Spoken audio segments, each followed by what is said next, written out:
Hello everyone, myself Ishika and welcome back to my YouTube channel Daily Scholar। आज हम इस video में financial accounting की one shot revision करेंगे। इसके अंदर हम यूनिट 1 से लेके यूनिट 5 तक सारी यूनिट्स कवर करेंगे और डिटेल कॉन्सेप्ट्स हैं। तो प्लीज़ ये वीडियो एंड तक ज़रूर देखिएगा और अपने दोस्तों के साथ ये वीडियो ज़रूर शेयर कीजिए। Let's start this video. Start करते हैं lesson number 1 accounting it's concepts and conventions. Learning objectives: understand the basic concepts and conventions of accounting, learn the role of accounting as an information system, explore the functions, advantages and limitations of accounting, identify the various uses of accounting information and the impact of AI and data analytics, gain knowledge about the branches and basis of accounting, comprehend the essential features of accounting principles and conventions। Basically इस chapter के अंदर हम accounting क्या है उसके बारे में पढ़ेंगे। ठीक है, क्या फंक्शंस है, क्या एडवांटेजेस है, क्या लिमिटेशंस है अकाउंटिंग की, तो इसके अंदर हम सब चीज़ कवर करेंगे, मतलब बेसिक कवर करेंगे। Introduction: Accounting is often referred to as the language of business because it provides detailed financial information that helps stakeholders make informed decisions. It involves recording, classifying, summarizing, and interpreting financial transactions to provide a clear picture of business financial health. Basically इस chapter के अंदर हम क्या होता है, accounting का मतलब क्या होता है, ये एक टाइप की लैंग्वेज है बिजनेस की और ये एक प्रोसेस है। अब प्रोसेस होता है तो उसके अंदर स्टेप्स होते हैं।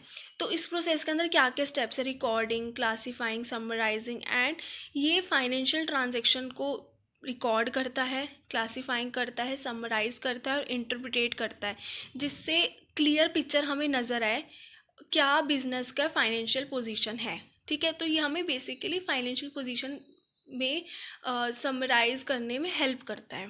ठीक है, नेक्स्ट है accounting as an information system. Accounting is not just about keeping financial records, it is a comprehensive system that gather, process and communicates financial data to various stakeholders. This system helps in making strategic decisions, ensuring transparency and maintaining trust in financial reports. ये हम ये नहीं कह सकते कि खाली इसमें financial records ही record, मतलब फाइनेंशियल रिकॉर्ड्स है वो रिकॉर्ड्स होते हैं, हम ये नहीं कह सकते। ये एक कॉम्प्रिहेंसिव सिस्टम है जो फाइनेंशियल डाटा होता है ना, वो स्टेक होल्डर्स को प्रोवाइड करवाता है। ठीक है, और ये जो बहुत हमारी हेल्प करता है बिजनेस के लिए, एक तो डिसीजन मेकिंग में बहुत हेल्प करता है, ट्रांसपेरेंसी, ठीक है, और ट्रस्ट मेंटेन करके रखता है फाइनेंशियल रिपोर्ट्स में कि हाँ जो रिपोर्ट्स है वो एकदम ट्रूथफुल है। नेक्स्ट है फंक्शंस ऑफ अकाउंटिंग। अब अकाउंटिंग के क्या क्या फंक्शंस हैं। फर्स्ट, रिकॉर्ड करता है ट्रांजैक्शन को, डाटा को क्लासीफाई करता है, इंफॉर्मेशन को समराइज करता है, मतलब समरी वे में, इजी वे में समराइज करता है, एनालिसिंग करता है फाइनेंशियल इंफॉर्मेशन को और रिजल्ट को कम्युनिकेट करता है। Recording transaction: the primary function of accounting is to systematically record all financial transaction. मतलब अकाउंटिंग का प्राइमरी फंक्शन है कि ये सिस्टमेटिकली ऑर्डर में फाइनेंशियल ट्रांजेक्शन को रिकॉर्ड करता है। जब हम इसके न्यूमेरिकल्स करेंगे ना तब बहुत अच्छे से क्लियर हो जाएगा।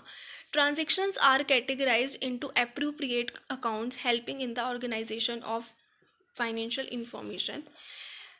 Summarizing information: after classification, the data is summarized to produce financial statement like the balance sheet, income statement. जब क्लासिफिकेशन हो गई तो अब किसकी बारी है डाटा को समराइज करने की, कि कौन सी चीज़ कौन से स्टेटमेंट में जाएगी। जैसे स्टेटमेंट्स क्या होते हैं, बैलेंस शीट हो गई, इनकम स्टेटमेंट हो गई। ठीक है, नेक्स्ट है analysing financial information. Accounting also involves analysing the summarise data to understand the financial position and performance of the business. मतलब ये डाटा को बताता है कि हमारे बिजनेस की क्या परफॉर्मेंस है। ठीक है, एनालाइज, किसी चीज़ को हम एनालाइज करते हैं तो हम इसमें किस चीज़ को एनालाइज करते हैं, जो हमने अभी ऊपर डाटा बनाया है, तो उससे हमें क्या पता चलेगा हमारे बिजनेस की क्या फाइनेंशियल पोजीशन है, क्या परफॉर्मेंस है।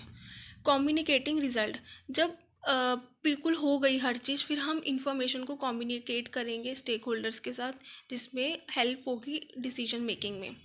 नेक्स्ट है advantages of accounting. provides financial information. Accounting helps in maintaining a systematic record of financial transaction, providing reliable information. ठीक है, अभी ऊपर देख लिया हमने. Facilitate decision making. Accurate accounting records in making informed decision. मतलब जितना भी accurate, correct, truthful accounting records होगा उतना ही हमारा बिजनेस डिसीजन गुड होगा. ठीक है, हम कोई चीज़ उसमें से हमें हर चीज़ डिस्क्लोज करनी पड़ती है. Ensure legal compliance. Accounting ensure that a business comply with the statutory regulation and prepare accurate tax report. Assist in performance evaluation. Financial statement prepared through accounting help in evaluating the financial performance and position of the business. Next है limitations of accounting. Does not consider non-monetary information. इसके अंदर हमें सिर्फ monetary information को ही consider करना पड़ता है. Non monetary जिसकी मतलब क्या होता है, जिसको जैसे स्किल्स हो गई, हम इसको नॉन मॉनेटरी कर सकते हैं जो मनी के टर्म्स में नहीं होते. Accounting records only monetary transaction, ignoring qualitative factors like employ skills, customer satisfaction. इन सब चीज़ों को हम रिकॉर्ड नहीं करते. नेक्स्ट है subjectivity in valuation. Certain accounting practices involve estimates and judgment which can introduce subjectivity. Historical in nature. Accounting often relies on historical data which might not always reflect the current financial condition. The users of accounting information. कौन कौन users है? दो users हैं, internal users, external users. Internal क्या होता है? Management, employees and owners use accounting information to make operational and strategy decision. मतलब जो मैनेजमेंट के ही, जो कंपनी के ही एम्प्लॉयज़ हैं, जो अंदर के ऑनर्स हो गए, तो वो जो अकाउंटिंग इन्फॉर्मेशन की जो हेल्प से स्ट्रेटेजिक डिसीजन बना लेते हैं. नेक्स्ट है एक्सटर्नल यूज़र्स, मतलब जो इन्वेस्टर्स हो गए, क्रेडिटर्स हो गए, रेगुलेटर्स हो गए, पब्लिक. ठीक है, and the public use accounting information to assess the financial health and performance of the business. मतलब जो बाहर वाले लोग हो गए कंपनी से, ठीक है, क्रेडिटर्स हो गए, तो वो देखते हैं कि इस बिज़नेस की कैसी फाइनेंशियल पोजीशन है, क्या परफॉर्मेंस है बिज़नेस की. ठीक है. नेक्स्ट है role of AI and data analytics in accounting. Automation of routine tasks. AI can automate repetitive accounting tasks such as data entry, reducing human error and increasing efficiency. मतलब AI से क्या हो गया, थोड़ा काम easy हो गया. ठीक है, जिससे कभी कभी ह्यूमन से कोई भी गलती हो जाती थी, बट AI उसको बहुत वो चीज़ें करता ही नहीं है. ठीक है, एफिशिएंसी बहुत ज़्यादा बढ़ चुकी है. Enhance data analytic. Data analytic allow for the processing of large volume of data to identify trends, patterns, and anomalies in financial records. Predictive insight. AI can help in forecasting and predicting future financial trend, aiding in better decision making. जो AI है वो predict कर लेता है कि क्या इसका future में फाइनेंशियल ट्रेंड रहेगा, जिससे क्या होता है कि कंपनी पहले से ही बेटर डिसीजन लेके चलती है. Branches of accounting. Financial accounting. Focus on the preparation of financial statements that reflect the financial performance and position of business. जो फाइनेंशियल अकाउंटिंग है, ठीक है, इसमें क्या करता है, ये फोकस करता है फाइनेंशियल स्टेटमेंट को. ठीक है, फाइनेंशियल स्टेटमेंट के ऊपर फोकस करता है, जो हेल्प करता है फाइनेंशियल परफॉर्मेंस और पोजीशन बिजनेस की बताने के लिए. नेक्स्ट है management accounting. Provides internal reports to management to assist in planning, controlling, and decision making. Cost accounting, concerned with recording and analyzing costs to control and reducing business expenses. Tax accounting deals with the preparations of tax returns and tax planning to comply with tax law. Auditing involves the independent examination of financial records to ensure accuracy and compliance with regulation. जितनी branches है हर किसी का अपना अपना काम है. अभी अगर आप आगे सेमेस्टर्स में देखोगे तो ये पर्टिकुलरली सब्जेक्ट हैं ये, तो और अच्छे से ज़्यादा क्लियर होगा. यहाँ पे तो 2-3 लाइन में फिनिश कर दी डेफिनेशन को, बट आगे प्रॉपर एग्ज़ाम है इसका प्रॉपर. ठीक है. नेक्स्ट है बेसिस ऑफ अकाउंटिंग. दो टाइप के बेसिस होते हैं, कैश बेसिस और accrual basis. Transactions are recorded when cash is received और paid regardless of when the transaction occurs. Transaction को रिकॉर्ड किया जाएगा जब कैश में होगी, चाहे वो रिसीव हो या पेड हो. ठीक है. Accrual basis transactions are recorded when they occur, regardless of when cash is received or paid. This basis provide a more accurate picture of financial performance. Transaction को तब रिकॉर्ड किया जाता है जब वो अकर हुई हो एक्चुअल में, ठीक है, चाहे वो कैश रिसीव हुआ हो या कैश पेड हुआ हो. Accounting concepts. Business entity concept treats the business as separate from its owner, recording transaction from the business perspective. हम बिजनेस को ऑनर से बिल्कुल सेपरेट लेके चलते हैं, ठीक है, दोनों की अलग अलग सेपरेट लीगल एंटिटी है, ठीक है. Money measurement concept. Only transaction measurable in monetary terms are recorded in the accounts. अभी हम ऊपर पढ़ के आए कि इसमें सिर्फ मॉनेटरी वैल्यू को ही रिकॉर्ड किया जाता है. Going concern. Assume that business will continue to operate indefinitely. मतलब बिजनेस चलता रहेगा, चाहे कोई पार्टनर आ रहा है चाहे कोई पार्टनर जा रहा है, बिजनेस कभी भी बंद नहीं हो सकता. ये गोइंग कंसर्न है, ठीक है. Cost concept. Assets are recorded at their historical cost, not at market value. जो एसेट है वो रिकॉर्डेड होंगे बुक्स ऑफ अकाउंट्स में किस पे, हिस्टोरिकल कॉस्ट पे, मार्केट वैल्यू पे नहीं होंगे. Dual aspect concept. Every transaction affect at least two account, maintaining the balance in the accounting equation. Accounting period concept. Financial statements are prepared for a specific period to evaluate performance. Matching concept. Expenses are matched with the revenue they generate in the same accounting period. जो expense है वो match होने चाहिए revenue से उसी generate accounting same accounting period में. Realization account. Revenue is recognized when it is earn, not necessary when cash is received. Accrual concept. Record transaction when they occur, not when cash is exchanged. Essential features of accounting principle. Next, first है relevance. Information should be relevant to the decision making need of users. जो information होनी चाहिए वो relevant होनी चाहिए, जो decision making में help हो सके users के लिए जब users को ज़रूरत पड़े. Reliability. Information should be reliable and free from significant error. जो इन्फॉर्मेशन होनी चाहिए रिलायबल होनी चाहिए, करेक्ट होनी चाहिए और सिग्निफिकेंट एरर से फ्री होनी चाहिए, उसमें कोई एरर नहीं होना चाहिए. Financial information should be comparable over time and with other business. Understandability. Financial information should be understandable to users who have a reasonable knowledge of business and economics activity. जो financial information होनी चाहिए first of all understand होनी चाहिए कि सामने वाले person को समझ भी आ रही हो, ठीक है, जिससे उसको वो जब समझे उसको समझ आ जाए ईजीली मैनर में, ठीक है.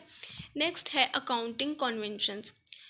Conservatism convention record potential losses when they are likely but recognize gains only when they are realized. Consistency conventions. ये accounting के types है conventions के. Use the same accounting method over time to ensure comparability. Full disclosure convention. Provide all material information in the financial statement to give a complete picture. हमें इन financial statement में पूरी information provide करवानी है, हर चीज़ disclose करनी है जिससे हमारे आगे कंप्लीट पिक्चर आ सके, ठीक है, हमें कुछ चीज़ छुपानी नहीं है. Materiality convention. Only significant information that affect decision should be included in financial statement. Summary. This chapter covered the foundational concepts and conventions of accounting, emphasizing its role as an information system.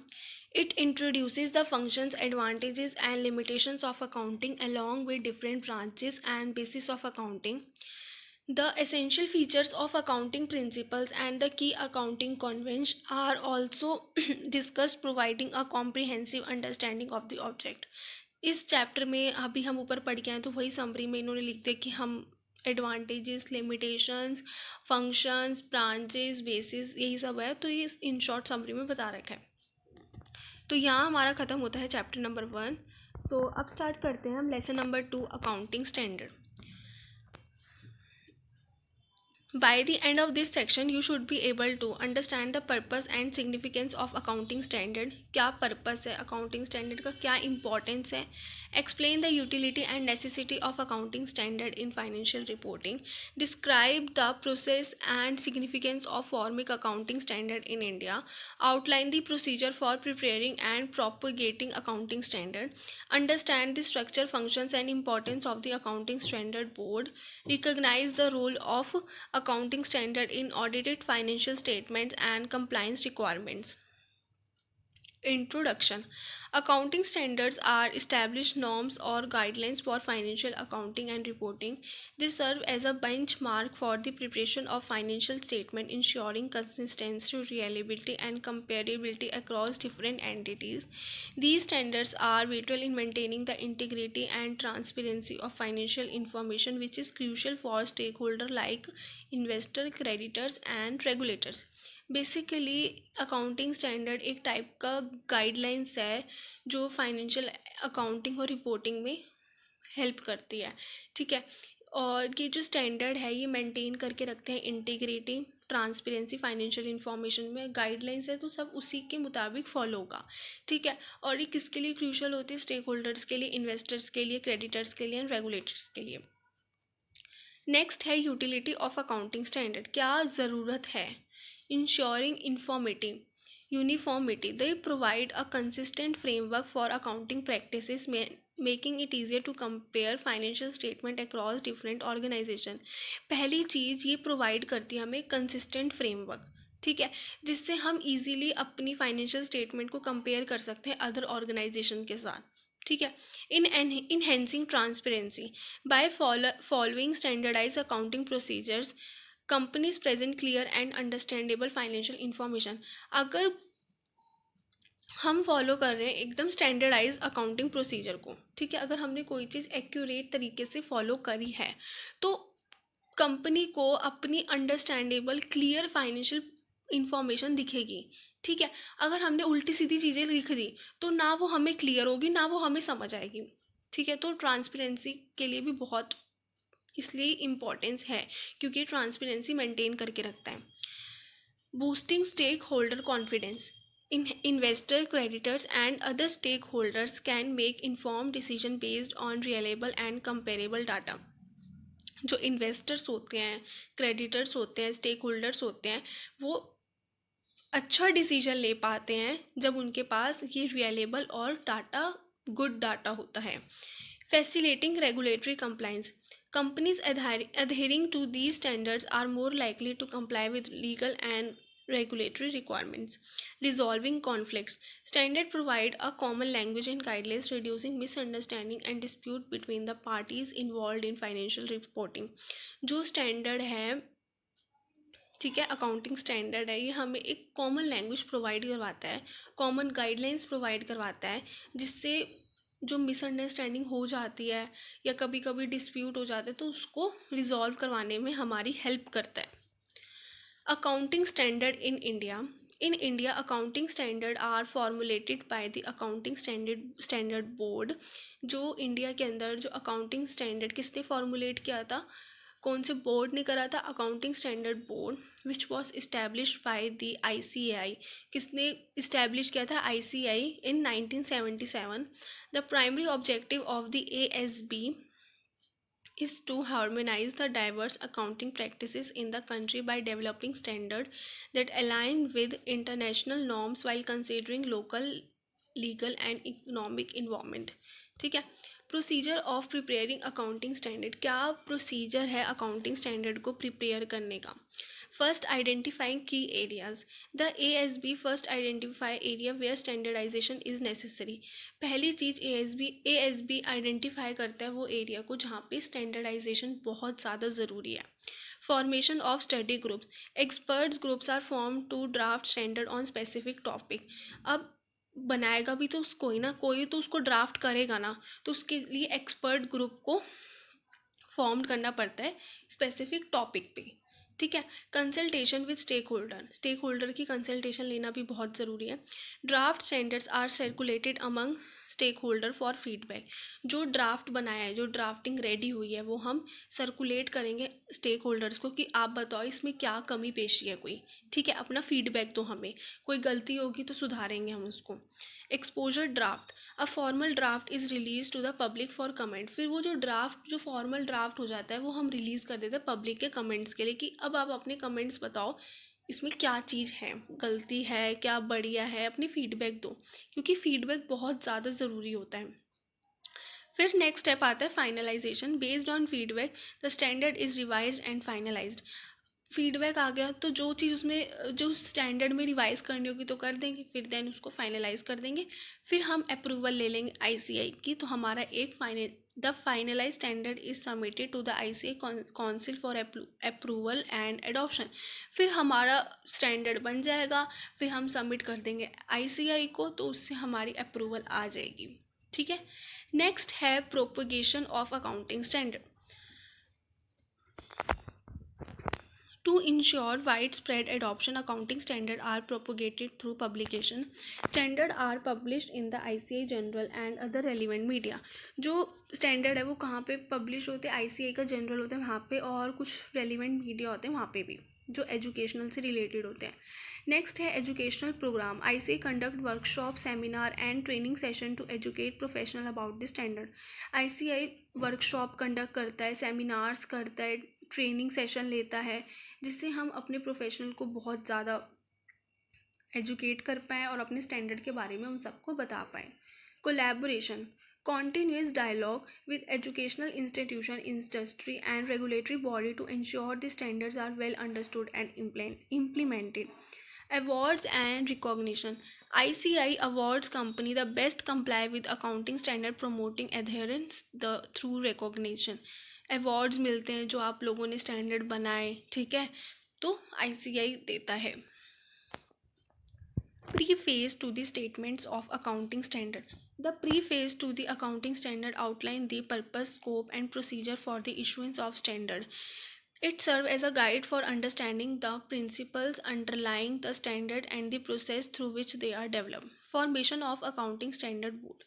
Accounting standard board का क्या formation है, कब formation हुआ उसका? The Accounting Standard Board was established by the ICAI in 1977 with the aim of harmonizing accounting practices in India. The ASB is responsible for the formulation of accounting standards that consider in the Indian business environment and legal framework while aligning with international standard. जो ASB है वो establish हुआ था, establish किसने किया था? ICI ने। कब? 1977 में।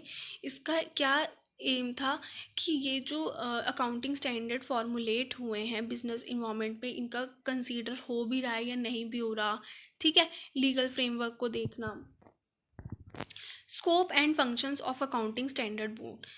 क्या क्या स्कोप है? फॉर्मुलेटिंग स्टैंडर्ड को फॉर्मुलेट करना, guidance note, international alignment. Audited financial statements.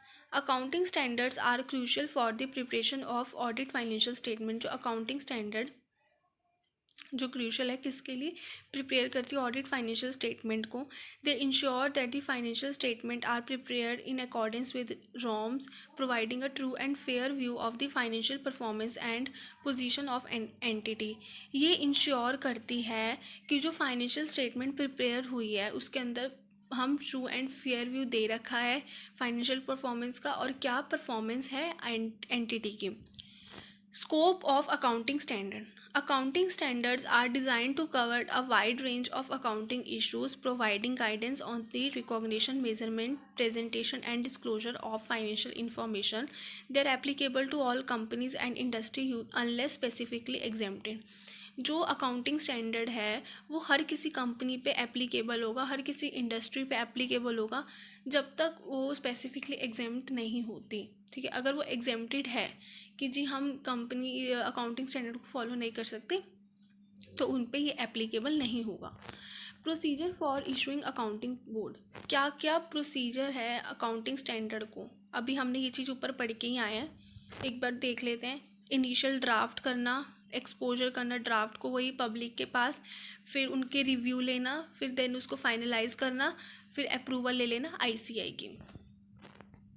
Compliance with the accounting standard. Compliance with accounting standard is mandatory for all entities that fall within the scope of the standard. Auditors are required to ensure that the financial statements are prepared in accordance with these standard and must disclose any deviations in the audit reports. Summary.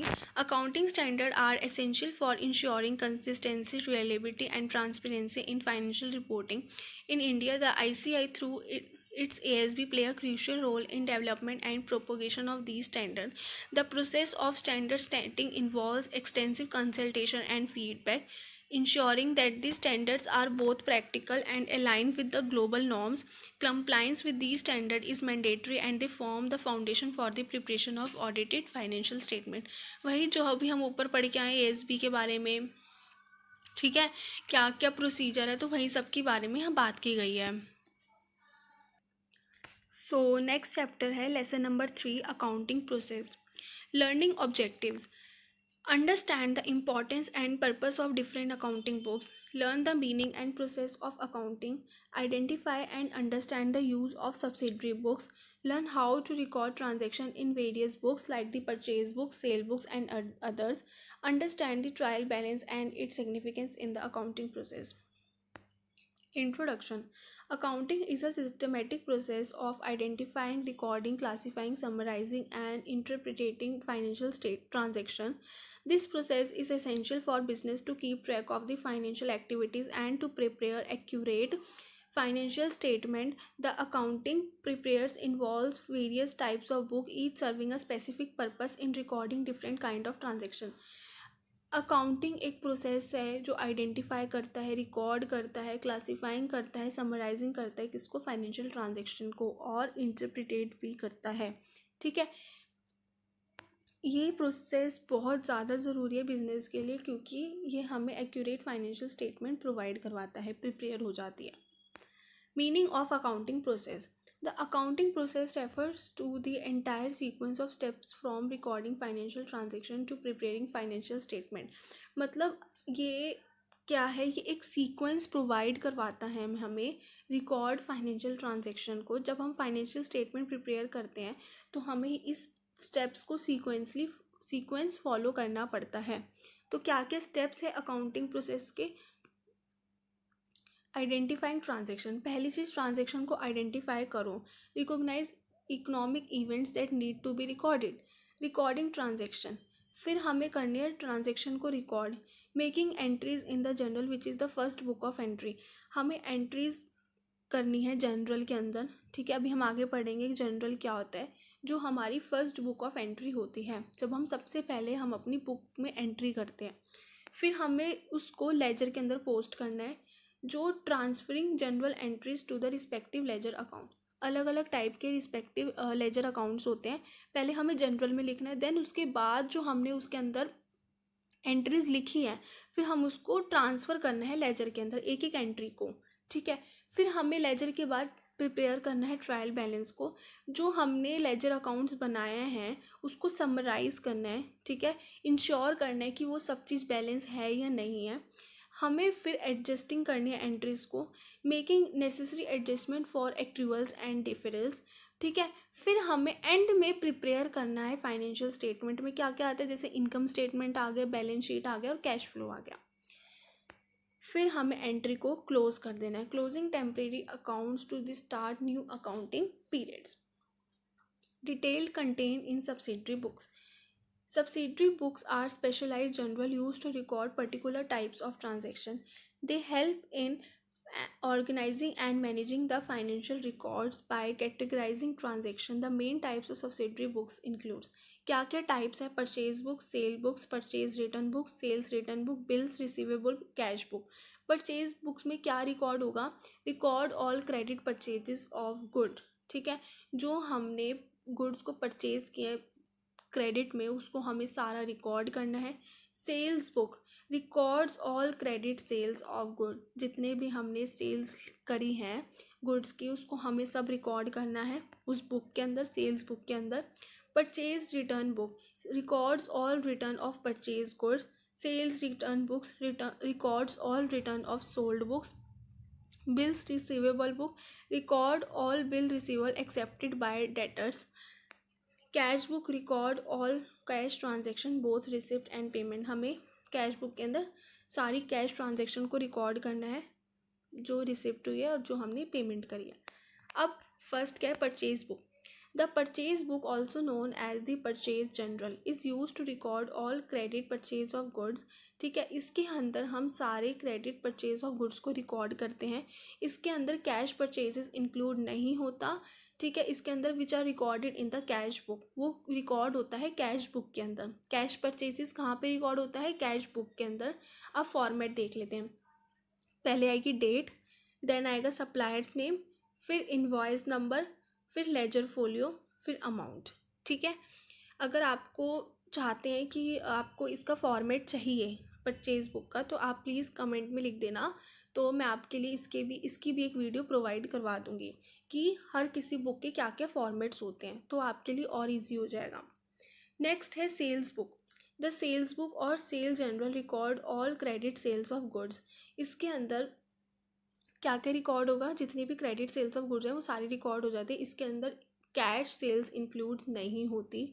The format date, customer's name, invoice number, ledger folio and then amount. तो इससे हमारा format ready हो जाएगा. ठीक है. Purchase return book.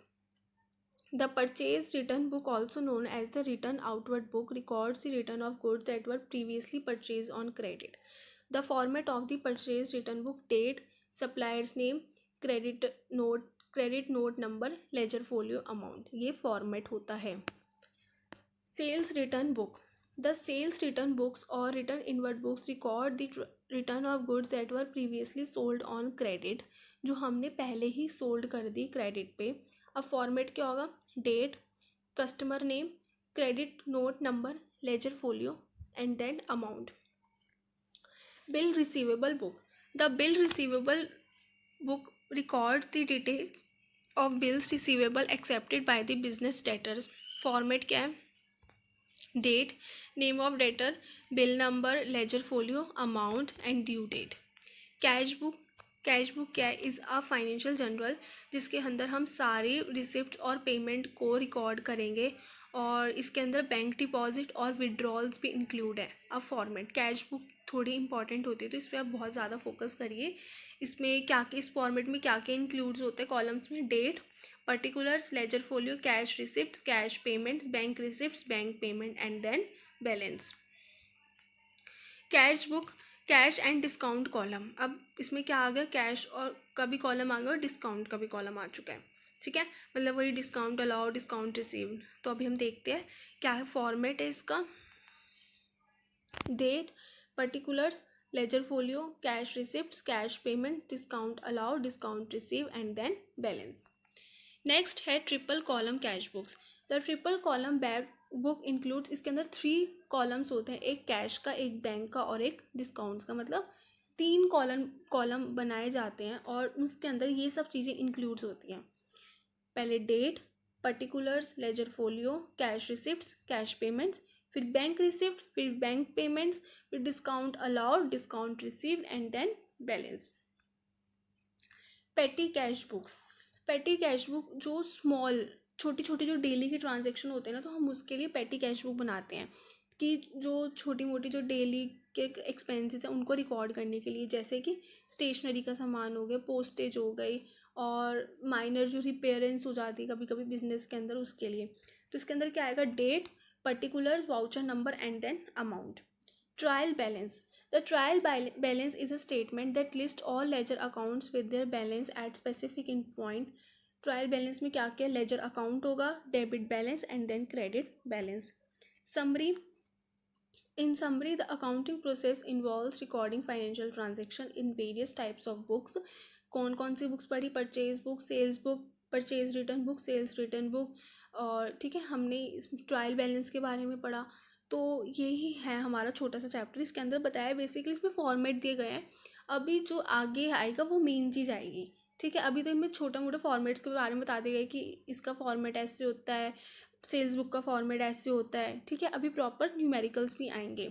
तो यहाँ हमारा ख़त्म होता है lesson number 3. Lesson 4, business income, AS10 and inventory. Learning objectives: understand the concept and significance of inventory in financial accounting. Learn the methods of inventory valuation, including FIFO, LIFO, and weighted average. Grasp the importance of AS10 related to property, plant, and equipment. Differentiate between the periodic and perpetual inventory systems. Comprehend how inventories are taken and the impact of inventory errors on financial statement. Introduction: inventory is a crucial component in financial accounting as it represents the good available for sale or the raw material used in production. Proper management and valuation of inventory are essential for accurate financial reporting. This chapter covers the different method of inventory valuation, the significance of AS10 and the various inventory record system. जो inventory है, inventory क्या होता है? जो stock है, ठीक है, वो हमारा एक इम्पॉर्टेंट कंपोनेंट है फाइनेंशियल अकाउंटिंग में, जो रिप्रेजेंट किसको करते हैं, क्या गुड्स अवेलेबल है फॉर सेल के लिए और द रॉ मटेरियल, और क्या रॉ मटेरियल यूज्ड हुआ है प्रोडक्शंस के लिए, ठीक है. जो proper management and valuation of inventory are essential for accurate financial reporting.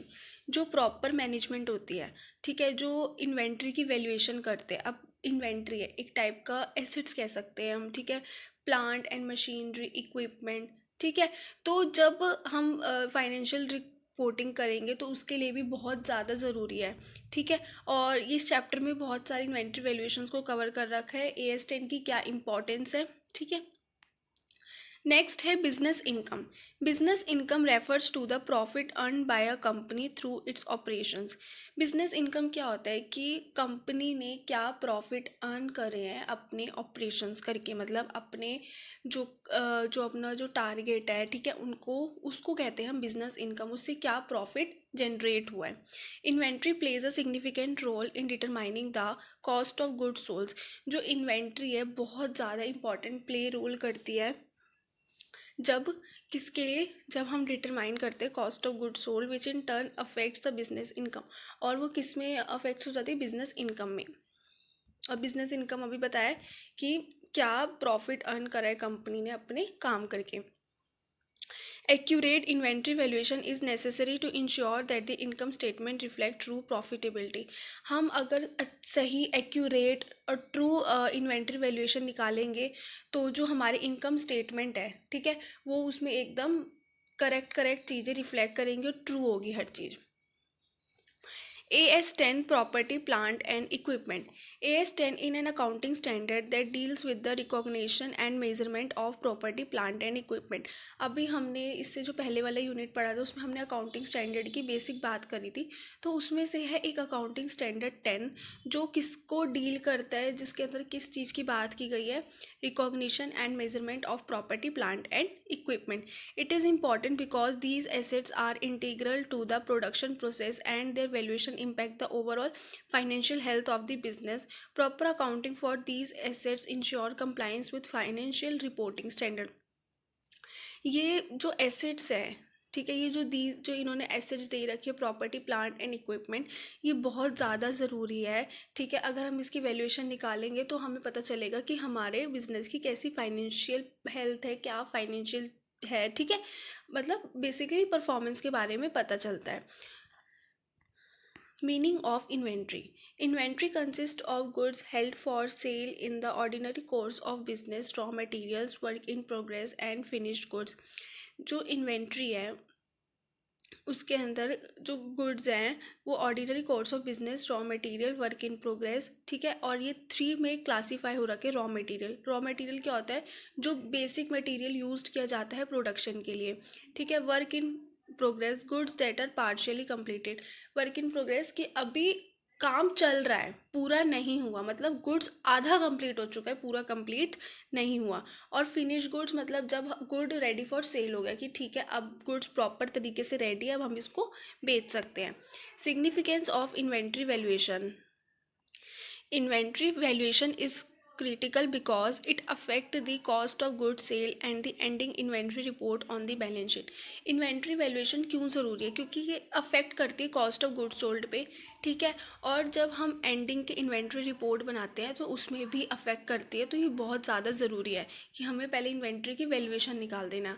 It directly influences the income statement, ये डायरेक्टली अफेक्ट करती है किस पे? इनकम स्टेटमेंट पे, and consequently the net income of a business. Proper valuation ensure that financial statement present an accurate picture of the company financial position. अभी ऊपर जैसे बात की, inventory record system periodic and perpetual. Inventory record can be maintained using two primary system. दो primary system से maintain, periodic inventory system, perpetual. Inventory levels are updated at specific interval such as monthly और annually. COGS is calculated at the end of the each period. जो inventory level है वो update होगा specific intervals specify कर रखा है, जैसे monthly होगा या एनुअली होगा, मतलब या मंथ वाइज होगा या साल में होगा.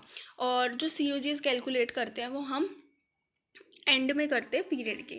परपीचुअल inventory system, inventory levels are updated continuously with each purchase और सेल. मतलब ये जब कोई परचेज होगी, जब कोई सेल होगी, तो ये उसी टाइम ही अपडेट होता रहेगा. This system provides real time data on inventory and COGS. Inventory taking, inventory taking involve physically counting the inventory at the end of a period to verify record. This process ensure accuracy in inventory record and is crucial for business using the periodic inventory system. It helps in identify discrepancies between physical stock and recorded inventory. ये एक type की physical counting होती है कि हम verify कर ले कि कितने इन्वेंट्री हैं, ठीक है, फिजिकल जो काउंटिंग होती है. Method of inventory valuation, introduction of FIFO, LIFO and weighted average. FIFO means first in first out, जो पहले है उसे पहले, लास्ट इन फर्स्ट और जो लास्ट में है उसे पहले, और या weighted. Assumes that the oldest inventory system are sold first. हम एज्यूम करेंगे जो पुरानी इन्वेंट्री आइटम है उन्हें पहले हम सोल्ड करें.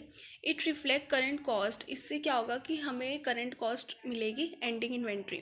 Last in first out assumes that the most recent inventory, मतलब जो सबसे रिसेंट इन्वेंट्री हमें उसे सोल्ड करना है, ठीक है. और वेटेड में क्या होता है? Calculate the average cost of all item available for sale, मतलब पूरी सबकी एवरेज निकाल देना. Summary. In this chapter, we explore the concept of inventory and its crucial role in financial accounting. Understanding the significance of inventory valuation and the method used, such as FIFO, LIFO, and weighted average, is key to accurate financial reporting. The chapter also highlighted the importance of AS10 in accounting for property, plant, and equipment, as well as the different win periodic and परपीचुअल inventory system. वही जो हम ऊपर सारा पढ़ के आए हैं उन्होंने बोल दिया कि इसमें FIFO के, LIFO के बारे में, वेटेड एवरेज के बारे में, ठीक है, AS10 की इम्पोर्टेंस. तो यहाँ हमारा होता है चैप्टर नंबर 4. अब हम स्टार्ट करेंगे lesson number 5, inventory management. Learning objectives. Understand the concept of inventory management and its important in financial accounting. Learn the different methods of inventory valuation, FIFO, LIFO, and weighted average. Differentiate between periodic and perpetual system of each inventory valuation. Solve practical problems related to inventory valuation. Introduction. Inventory management is a critical aspect of financial accounting that involves the control, storage, and valuation of stock or goods held by a business. Proper inventory management ensures that a company has the right amount of stock at the right time, minimizing cost while meeting customer demand. Accurate inventory valuation is crucial as it affects the COGS, gross profit, and the overall financial health of business. Inventory management एक critical important part है financial accounting का, जिसके अंदर involve होगा control, storage, valuation of goods और stocks जो business के पास है. Method of inventory valuation, FIFO, जैसे हमने ऊपर पढ़ा, first in first out is a inventory valuation method. ये एक टाइप का इन्वेंट्री को वैल्यूएट करने का मेथड है. Where the earliest good purchased और produce at the first to be sold. जो सबसे पहले अर्लीस्ट गुड परचेज्ड हुए हैं, ठीक है, या प्रोड्यूस्ड हुए हैं, उन्हें पहले सोल्ड करो. इस मेथड में the cost of the earliest item is assign to the cost of goods sold and the cost of latest item remains in inventory. जो जो अर्लीस्ट आइटम है उसे पहले सोल्ड करो, और जो लेटेस्ट आइटम है वो अभी रिमेन ही रहेंगे इन्वेंट्री में, ठीक है। This method align with the actual flow of goods in many business, particularly Dooj dealing with perishable items. FIFO method, periodic FIFO. In the periodic FIFO system, the inventory valuation is calculated at the end of the accounting period. The cost of goods sold is determined by assuming that the earliest good available for sale or first out. मतलब वही बात की गई है कि हमें इसमें assume करना है जो earliest good है वो हमें पहले sold करना है। अब इसमें एक एग्जांपल है, if a company has the following purchases, जनवरी में हुआ 100 यूनिट्स एट डॉलर, हम इसको रुपीज़ में बोलेंगे, एट ₹10 ईच। फेबररी में 100 यूनिट्स एट ₹12 ईच, ठीक है। जनवरी में इतने यूनिट्स, फेबररी इतने units. If 150 units are sold by the end of the period, अगर 150 यूनिट सोल्ड हो गए end of the period, under periodic FIFO the cost of good sold, तो हमें COGS निकालना है। 100 यूनिट कितने रुपीज़ के? 10। 100 यूनिट एट ₹10, तो कितना हो जाएगा? 1000 रुपीज़। अब 50 यूनिट्स, 100 यूनिट्स तो हो चुकी है, 150 यूनिट्स हुई, 100 यूनिट्स कर दी, 50 यूनिट्स एट ₹12, ठीक है, क्योंकि 150 यूनिट सोल्ड करनी है एंड के पीरियड में, तो उसमें 50 लेंगे तो कितना हो जाएगा? 600, तो टोटल COGS कितना आ जाएगा? 1600। Perpetual FIFO. In the perpetual FIFO system, inventory and cost of goods sold are continuously updated with each sale. The cost of the earliest available item is assigned to each sale as it occurs. Using the same purchase data, वही जो ऊपर data है, if 50 units are sold immediately, अगर 50 units उसी time sold out हो चुकी है after the January purchase, जनवरी के परचेज के बाद, तो COGS इज़ 50 यूनिट्स एट ₹10, तो कितना हो जाएगा? 500। लेकिन इफ़ अनदर 100 यूनिट्स, जो 100 यूनिट्स है वो सोल्ड हुई है फेबररी के बाद, तो COGS कितनी निकलेगी? 50 तो हो चुकी है यूनिट्स, तो 50 इंटू में 10 500, और 50 इंटू में 12, क्योंकि जो अभी हमने ऊपर डाटा देखा उसमें कितने 100 में कितने की रुपीज़ 12 की थी ना, तो 50 इंटू में 12 600, तो टोटल COGS कितना आ गया? 1600। LIFO method, periodic LIFO and perpetual LIFO means last in first out is an inventory valuation method where the most recent goods purchased or produced at the first to be sold. मतलब वही simple सी बात की गई है कि जो most recent good है उनको सबसे पहले आप परचेज करो, ठीक है, और जो या प्रोड्यूस्ड हुए उनको सबसे पहले सोल्ड आउट करो, पीरियोडिक LIFO। अब इसमें एग्जांपल देखते हैं हम। Using the same purchase data, वही जनवरी में 100 यूनिट एट ₹10 ईच, मतलब एक यूनिट ₹10, और फैब में हुई है ₹100 unit at ₹12 each. If 150 are sold by the end of the period, मतलब 150 यूनिट सोल्ड करनी है एंड ऑफ द पीरियड में, अंडर LIFO। अब हम सबसे पहले किसको लेंगे? हम सबसे पहले लेंगे फेबररी वाले मंथ को, ठीक है, क्योंकि लास्ट का वही डाटा हमें दे रखा है, तो 100 इंटू में 1200, फिर अब 100 तो हो गई, अब कितनी बची रिमेनिंग? 50, तो 50 लेंगे जनवरी वाले यूनिट्स में, 50 इंटू में 10 500, तो टोटल COGS कितना आ गया? 1700। आई होप आप सबको समझ आ रहा होगा। और नेक्स्ट है perpetual LIFO। In the perpetual LIFO system, inventory and COGS are continuously updated, मतलब जो इन्वेंट्री और COGS कॉन्टिन्यूसली अपडेट होते रहते हैं। अब पहले एक बार एग्जाम्पल देखते हैं। After the February purchase, if 50 units are sold, फरवरी के परचेज के बाद 50 unit sold, the COGS is 50 unit at ₹12। अब फैब की बात की गई तो उसमें 12 था, ₹12, तो कितना हो जाएगा? 600। If another 100 units are sold later, अगर 100 यूनिट्स बाद में हुई है तो COGS क्या होगा? 50 यूनिट्स हो गई, 12 600, अब 50 यूनिट्स इंटू में 10 500, तो टोटल COGS कितना आ गया? 1700। Weighted average method, periodic average method and perpetual average method. Weighted average method, the weighted average method assign an average cost to each of unit inventory calculated by dividing the total cost of good available for sale by the total number of units available for sale. Periodic weighted average, in the periodic system the average cost is computed at the end of the accounting period. अब पहले हम example देखते हैं। If the total cost of good available for sale is 2200, मतलब total goods की cell हुई है 2200 और यूनिट्स कितनी है 200।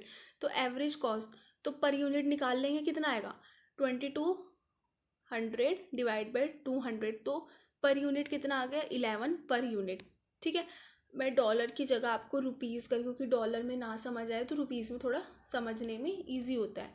अब बोला है कि इफ़ 150 यूनिट्स आर सोल्ड, अब 150 यूनिट सोल्ड हो गए तो सिंपल 150 को किससे मल्टीप्लाई कर देंगे 11 से, तो कितना आ जाएगा 1650। Perpetual weighted average, after the January purchase the average cost is ₹10 per unit. ठीक है, after the February purchase the new average cost becomes, पहले 100 को किससे मल्टीप्लाई करेंगे 10 से। ठीक है, उसकी वैल्यू आ जाएगी 1000। फिर 100 को किससे करेंगे मल्टीप्लाई 12 से, फिर कितनी आ जाएगी 1200। फिर डिवाइड कर देंगे 200 से, तो उसकी पर यूनिट वैल्यू निकल जाएगी, और हमने ऊपर निकाल के देख ली 11 पर यूनिट। और मिसलीनियस प्रॉब्लम है, summary, inventory management and valuation are key components of financial accounting impacting the cost of goods sold and overall financial statement.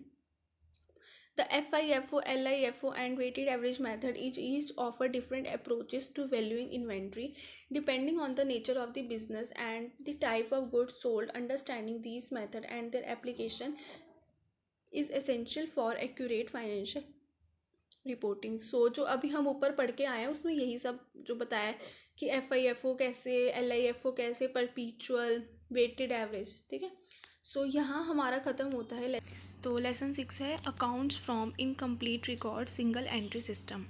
Learning objectives, understand what the single entry system of bookkeeping is and its key characteristics. Learn the disadvantages of the single entry system and its limitation in financial accounting. Grasp the method to ascertain capital when dealing with incomplete records. Understand the process of converting single entry records to a double entry system. Learn how to verify if all transactions have been recorded by reviewing the wasted book. Develop skills to prepare trading and profit loss account from single entry records. Basically इस chapter में हमें single entry system के बारे में पढ़ना है, उसके disadvantages, limitations क्या है। ठीक है, प्रोसेस क्या है सिंगल एंट्री रिकॉर्ड्स को कन्वर्ट करने का डबल एंट्री में, तो हम इसके अंदर ये सब चीज़ें पढ़ते हैं। तो स्टार्ट करते हैं। Introduction. The single entry system is a basic method of accounting where only one aspect of transaction is recorded, typically cash related transaction. Unlike the double entry system which records both debit and credits, the single entry system is not a complete accounting. It is a commonly used by small business that require simple and cost effective way to manage their finance but can lead to inaccuracy in financial reporting. Single entry system एक method है accounting का जिसके अंदर हम सिर्फ cash related transaction को ही record करते हैं। ठीक है, और ये वन एस्पेक्ट होती है। और लेकिन डबल एंट्री सिस्टम में हम दो टाइप की, जैसे डेबिट एंड क्रेडिट साइड। और सिंगल एंट्री सिस्टम एक कंप्लीट अकाउंटिंग सिस्टम नहीं है। ये वो लोग इस सिंगल एंट्री सिस्टम वो लोग अडॉप्ट करते हैं जिनके स्मॉल बिजनेसेस होते हैं।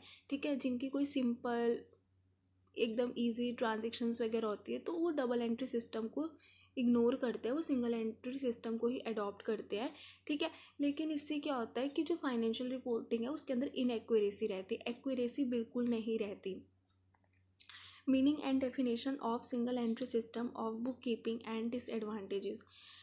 The single entry system is an unsystematic and incomplete form of bookkeeping where only partial records are kept. वही मैंने जो बताया कि इनकम्प्लीट सा फॉर्म होता है ट्रांजैक्शन को रिकॉर्ड करने का, अनसिस्टमेटिक वे में होता है, कुछ भी सिस्टमेटिक वे में बिल्कुल भी नहीं होता। जैसे इसके अंदर क्या होता है, cash account records all cash receipts and payment. सिर्फ इसके अंदर कैश अकाउंट में सारे कैश जो आया है जो गया है, मतलब रिसिप्ट्स एंड पेमेंट रिकॉर्ड होते हैं। Keep track of amounts on by and to individual और बिजनेस और पर्सनल अकाउंट। अब डिसएडवांटेजेस क्या है, not all transaction are recorded making it hard to ensure accuracy, मतलब इसके अंदर सारी ट्रांजेक्शन रिकॉर्डेड नहीं होती। नो ट्रायल बैलेंस, इसके अंदर कोई भी ट्रायल बैलेंस नहीं होता, एब्सेंस रहता है। Difficulty in preparing financial statement, accurate preparation of profit and loss account and balance sheet is challenging. अगर हम चाहे कि हम P&L स्टेटमेंट बनाएं या बैलेंस शीट बनाएं तो वो बहुत ज़्यादा चैलेंजिंग होता है बनाने के लिए, क्योंकि कुछ भी एक्यूरेट नहीं होता data. No control over assets. Since asset accounts are often not maintained, there's risk of mismanagement. Limited decision making data. Due to lack of detailed records, it is hard to make informed business decision. मतलब कोई भी record detail नहीं होता, lag हर चीज़ आधी आधी आधी, ठीक है. तो बहुत ज़्यादा डिफ़िकल्ट होता है कि कुछ कोई भी किसी चीज़ से रिलेटेड डिसीजन लेना. How to ascertain capital. To calculate capital under the single entry system. अगर हमें इसके अंदर कैपिटल को कैलकुलेट करना चाहते हैं सिंगल, तो क्या स्टेप्स फॉलो करने हैं. Determining opening capital. Calculate the capital at the start of the period using a statement of affairs. पहले हम ओपनिंग कैपिटल डिटरमाइन करेंगे. नेक्स्ट स्टेप है adjust for transaction. Add any additional capital. अगर कोई additional capital है उसको add कर देंगे, अगर कोई ड्राइंग्स है तो उसको सब्ट्रैक्ट कर देंगे जो मेड बाय द ऑनर हुई हो. Determine closing capital. ठीक है, अब फिर हम कैपिटल निकालेंगे, कैलकुलेट करेंगे कैपिटल जो पीरियड के एंड में हुई है, क्लोजिंग कैपिटल. ठीक है, फिर हम calculate P&L. The difference between the adjusted opening capital and closing capital. जो ओपनिंग कैपिटल क्लोजिंग कैपिटल का जो भी डिफरेंस आएगा उससे हमारा प्रॉफिट या लॉस निकल जाएगा. Conversion into double entry. To convert from a single entry to a double entry system. क्या कन्वर्जन है. Open ledger account. Being by opening the necessary ledger account based on available information. पहले हमें ledger account open करना पड़ेगा. Record transaction. Post transaction from the cash book and personal account to ledger. जो भी हमने transaction cash book में लिखी गई है, पर्सनल अकाउंट्स में लिखी गई है, सबसे पहले हमें उसे लेजर में उतारना पड़ेगा. Analyses non personal account. पहले हमें एनालाइज करना पड़ेगा कि इनमें से कौन से नॉन पर्सनल अकाउंट्स हैं. Carefully examine other non-personal accounts to record missing transaction. Reconstruct missing data. Using available data, reconstruct any missing financial information to complete. अगर कोई भी उसके अंदर कुछ भी ट्रांजेक्शन मिसिंग है या लिखी ही नहीं है तो उसको हम डबल एंट्री रिकॉर्ड्स में बिल्कुल कंप्लीट करेंगे. How to go through the waste book and see if any transaction still remains to be recorded. The waste book is a rough book where all transactions are initially recorded to ensure all transactions are accounted for. Review entries. Go through the waste book to check for any transaction that have been not transferred to the ledger or main books of account. हमें एक बार through out करना है कि कोई भी मतलब कोई भी ट्रांजेक्शन है कि वो हमने ना ट्रांसफ़र की हो लेजर में या मेन बुक अकाउंट में. Verify completeness. इससे क्या हो जाता है, एक बार क्रॉस चेक हो जाता है कि हाँ ठीक है वो चीज़ इसमें तो वो चीज़ लेजर में भी और वो चीज़ मेन बुक अकाउंट में भी है. ठीक है. Post missing entry. Ensure that any miss transaction are recorded in the. कि हमने कोई ट्रांजेक्शन मिस तो नहीं हो गई हमसे, तो इस चीज़ के लिए भी यूज़फुल है. Preparation of trading and profit and loss account from single entry records. To prepare these accounts from single entry records, determine total sales and purchases using the cash book and personal account to calculate total cash and credit sales and purchase. Prepare trading account, include total sale, total purchase and direct expenses to find the gross profit. Prepare profit and loss account, include indirect expense to determine net profit. Balance sheet. Prepare the balance sheet by listing assets and liability using the calculated net profit to adjust capital. मतलब वही है कि किसको क्या करने से क्या आएगा. ठीक है, अगर टोटल सेल्स, टोटल परचेज और डायरेक्ट एक्सपेंसेस को करा तो हमारा ग्रॉस प्रॉफिट आएगा. अगर इनडायरेक्ट एक्सपेंस, रेंट और सैलरीज करा तो नेट प्रॉफिट निकल के आ जाएगा. तो वही सब है. अगर एसेट एंड लाइबिलिटी को बैलेंस शीट में करा तो हम अगर उसको कैलकुलेट करेंगे तो net profit to adjust capital. Summary. The single entry system is an elementary and incomplete method of accounting that lacks the systematic approach of double entry bookkeeping.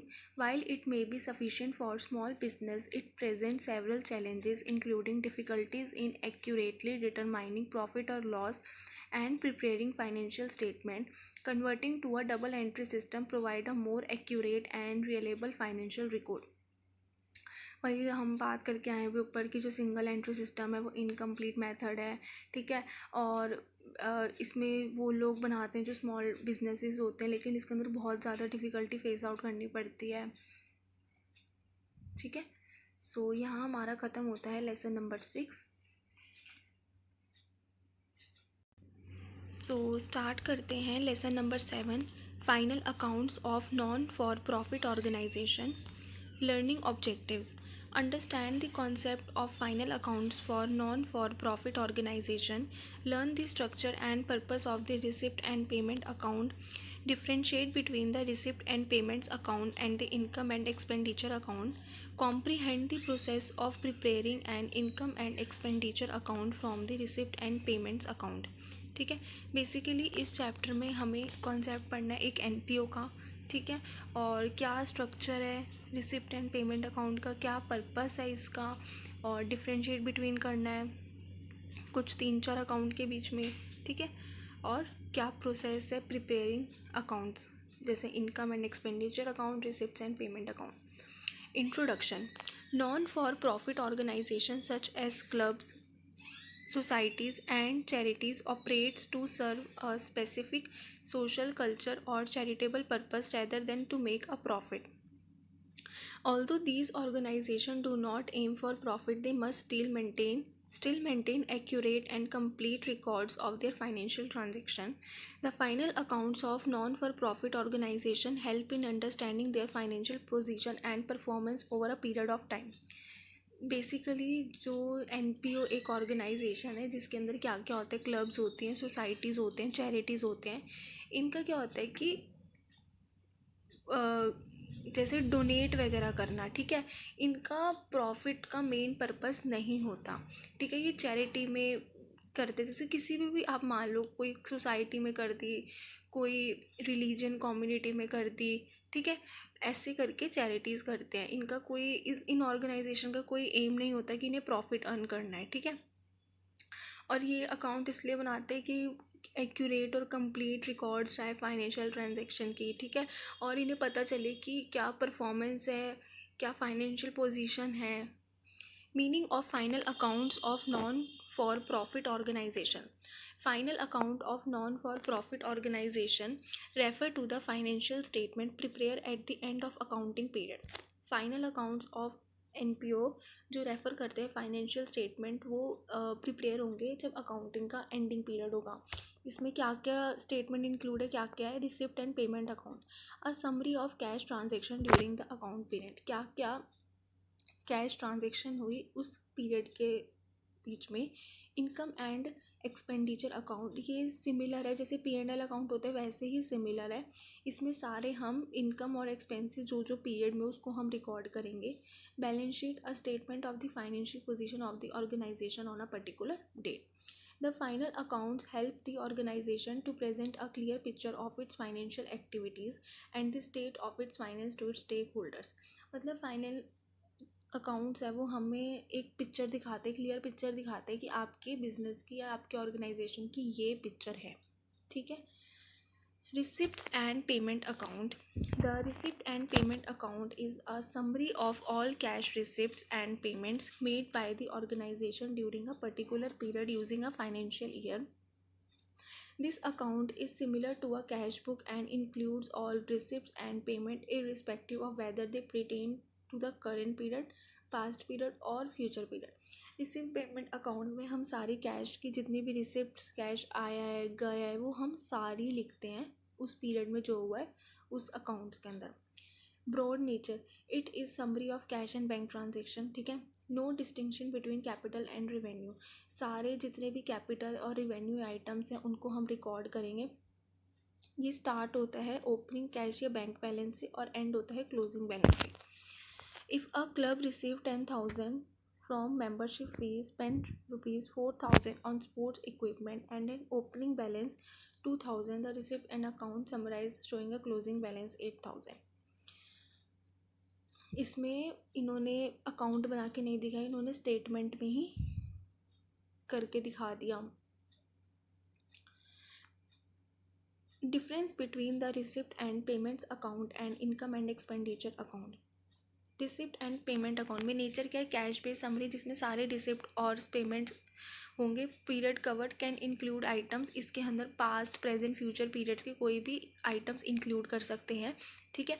Capital versus revenue, no distinction is made between capital and revenue items. Objective क्या है, to show cash position, क्या cash की position है उसको show करना है। Income and expenditure, nature क्या accrual based account है, ठीक है, या तो उस पीरियड का सरप्लस दिखाएगा या डेफिसिट दिखाएगा। पीरियड सिर्फ करेंट पीरियड ही रिकॉर्ड होता है, ओनली इसके अंदर सिर्फ रिवेन्यू आइटम्स को ही कंसीडर किया जाता है, कैपिटल आइटम्स को एक्सक्लूड किया जाता है। ऑब्जेक्टिव क्या है, to ascertain the surplus profit, या इसके अंदर मतलब कि एंड में प्रॉफिट बचा या लॉस बचा। Steps to prepare income and expenditure account from receipt and payment account. Identify revenue item, पहले हमें रेवेन्यू आइटम्स को सेपरेट करना है, capital item in the receipt and payment account. Adjust for outstanding item, include outstanding expenses and incomes related to the current period. Exclude करना है capital items को। फिर हमें डेप्रिसिएशन कैलकुलेट करनी है, assets. Include non cash item, जितने भी non cash expenses है जैसे कि डेप्रिसिएशन हो गया उसको इंक्लूड करना है, एडजस्ट करना है, फिर बैलेंस करना है अकाउंट को, ठीक है। अभी इन्होंने यही एग्जाम्पल दे रखा है। Summary, final accounts for non-for-profit organization including the receipt and payment account and the income and expenditure account are crucial for understanding the financial activity and position of these entities. The receipt and payment account provides a summary of all cash transaction, while the income and expenditure account focus on revenue and expenses for the current period leading to surplus or deficit. Preparing these accounts require careful classification and adjustment of the organization financial data to accurately reflect its financial performance. वही जो अभी हम ऊपर पढ़ के आए NPO में कौन कौन से अकाउंट्स इंक्लूडेड हैं, ठीक है। तो यहाँ हमारा ख़त्म होता है chapter 8 accounting for branches and accounting department. Understand the concept and importance of branches in accounting. Learn different types of branches and their characteristics. Gain knowledge on how to account for dependent branches. Understand the accounting treatment for goods and cash transaction between the branches and the head office. Comprehend the system of accounting when goods are sent at cost plus profit. Learn the stock and debtor system. Understand department accounting and its importance. Basically इस chapter में हमें importance पढ़नी है, क्या है branches of account की, क्या concept है, कितने डिफरेंट टाइप्स के ब्रांचेस ऑफ अकाउंटिंग होते हैं, ठीक है। स्टॉक एंड डेटर सिस्टम के बारे में पढ़ना है। तो इंट्रोडक्शन से स्टार्ट करते हैं। Branches play a crucial role in the operation of business specially when it operates in multiple location. The branch accounting system helps the head office keep track of the financial activities and performance of each branch. Proper accounting ensures that the head office maintain control over the branches and can evaluate their profitability and efficiency. Basically जो branches हैं वो बहुत ज़्यादा important role play करती हैं हमारे business के अंदर। वो तब प्ले करती है जब वो ऑपरेट हो रहा होगा अलग अलग लोकेशंस पे, डिफरेंट टाइप्स की लोकेशंस पे अगर वो ऑपरेट हो रहा होगा, ठीक है।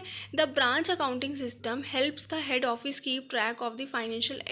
ये क्या करती है, जो ब्रांच अकाउंटिंग सिस्टम है ये हर ब्रांच की परफॉर्मेंस को देखती है, ठीक है, और ट्रैक रिकॉर्ड रखती है फाइनेंशियल एक्टिविटीज़ का, ठीक है। Meaning of branch. A branch is a separate part of the business that operates in a different location from the head office. Branch एक separate part है business से, ठीक है, बिल्कुल अलग सा part है जो operate करता है अलग अलग location की, जहाँ पे from the head office. Branches में सेल गुड्स, प्रोवाइड सर्विसेज और both depending on the nature of the business. जो ब्रांचेस है या वो गुड्स सेल करती है या कोई सर्विसेज प्रोवाइड करती है, ये दोनों चीज़ करती है, वो डिपेंडिंग होता है कि किस टाइप का आपका नेचर है, उसी हिसाब से ब्रांच वो चीज़ अपनी परफॉर्मेंस देती है। The accounting of branch involving tracking the financial transaction that occur in each branch separately. Types of branches. Branches can be categorized into the two types. First, dependent branches. Second, independent branches. Dependent branches. These branches do not maintain independent accounts and rely entirely on the head office for accounting. They send periodic statement of transaction to the head office. ये जो branches होती है ये independent accounts maintain नहीं करती, ठीक है, ये सेंड करती है पीरियोडिक में एक ये पीरियड सेट कर लेते हैं, ठीक है, और ट्रांजेक्ट कर देती है हर हेड ऑफिस में. Independent branches. These branches maintain their accounts independently, preparing their financial statement, which are later consolidated with those of the head office. ये branches जो काम करती है इंडिपेंडेंटली करती है, फाइनेंशियल स्टेटमेंट वगैरह भी प्रिपेयर करती है. Accounting for dependent branch. क्या अकाउंटिंग है? In dependent branches the accounting process involves recording transaction related to goods sent by the head office, sale made by the branch, expenses incurred and remittance to the head office. The branch submit regular report to the head office for consolidation. Dependent branches में क्या होता है, जो accounting process उसके अंदर involve करते हैं, transaction को रिकॉर्ड करते हैं, किस चीज़ से रिलेटेड होनी चाहिए, या कोई गुड्स सेंड किए गए हो हेड ऑफिस में, या सेल हुई हो कोई किसी चीज़ की, क्या खर्चा हुआ है, तो ये सब चीज़ें ट्रांजेक्शन के अंदर रिकॉर्ड की जाएंगी. Accounting treatment of goods returned and cash remitted by branch customers directly to head office. When customer return goods or remit cash directly to the head office, these transactions must be accounted in the branch book as they impact the branch sales and cash flow. Proper record ensure accounting and avoid discrepancy between the branch and head office account. Proper record बनाने इससे क्या होता है, जो accounting और जो branch और जो हेड ऑफिस के जो अकाउंट हैं उनके बीच में कोई डिस्पेंसी नहीं रहती, सब चीज़ एक्यूरेट होनी चाहिए, ठीक है. Accounting treatment of goods send to another branch. उसका अकाउंटिंग ट्रीटमेंट बताओ जब गुड्स सेंड हुए हो अदर ब्रांच में और गुड रिसीव्ड हुए हो एक अनदर ब्रांच में. When good are transferred between branches, it is essential record these transaction accurately to ensure that the value of good, inventory and cost of goods sold are correctly reflected in both sending and receiving branches account. When goods are sent to branch at cost plus profit, sometimes goods are sent from the head office to branches at a price that includes profit over the cost. This method helps in determining the profitability of the branch. The branch should account for these goods at the invoice price and adjust for the profit margin when preparing financial statement. कभी कभी ऐसा होता है जो goods भी send किए जाते हैं हेड ऑफिस पे टू ब्रांच उस प्राइस पे जिसके अंदर इंक्लूड होगा प्रॉफिट ओवर द कॉस्ट, ठीक है. ये जो मेथड है वो डिटरमाइन करता है हर किसी ब्रांच की प्रॉफिटेबिलिटी निकालने में, ठीक है. Stock and debtor system. The stock and debtor system is a method of branch accounting. जो स्टॉक एंड डेटर सिस्टम है एक मेथड है ब्रांच अकाउंटिंग का, where the head office maintain control over the inventory and receivable. The system tracks stocks sent to the branch, sales made and receivable collected by the branch, ensuring that the head office has a clear view of the branch performance. Department accounting. Department accounting is used when a business has multiple department or section within a single location or across various location. जो department accounting तब use की जाती है जब बहुत सारे multiple departments हो या सेक्शन हो with in a single location या अलग अलग वेरियस लोकेशन पे हो, तब डिपार्टमेंट अकाउंटिंग को यूज़ किया जाता है. Each department financial transactions are recorded separately. हर किसी डिपार्टमेंट की फाइनेंशियल ट्रांजेक्शन रिकॉर्ड सेपरेट हो गई, ऐसा नहीं एक ही में कर दे, नहीं, हर किसी की परफॉर्मेंस को अलग रिकॉर्ड किया जाएगा, हर सेपरेटली होगा हर काम. This system is essential for business to determine the profitability of individual department and make informed decision. Summary. Branch and department accounting are vital for business operating in multiple locations or with various departments. Understanding the different types of branches, their accounting needs, various method used such as the stock and data system help in maintaining accurate financial record. Proper branch accounting ensures that the head office can effectively manage and evaluate the performance of its branches and department. वही जो अभी हम ऊपर सारी बात करके कि branch accounting क्या होती है, कितने टाइप्स होते हैं, ठीक है, कितने मेथड्स यूज्ड होते हैं, तो यहाँ यही सब बात की गई है. सो यहाँ हमारा ख़त्म होता है लेसन नंबर 8. अब हम स्टार्ट करते हैं lesson number 9, lease transaction concept and classification. Understand the meaning and importance of lease. Explore different types of lease, finance and operating lease. Learn the accounting treatment for lease in the books of both lessee and lessor. Analyze the concept of sale and leaseback transaction. Comprehend the implication of AS 116 and AS 19 on lease accounting. Basically इस chapter में हमें lease के बारे में पढ़ना है। Lease क्या होता है, क्या इंपॉर्टेंस होती है, कितने टाइप के लीज़ होते हैं, इनका क्या अकाउंटिंग ट्रीटमेंट होता है। ठीक है, तो स्टार्ट करते हैं इंट्रोडक्शन से।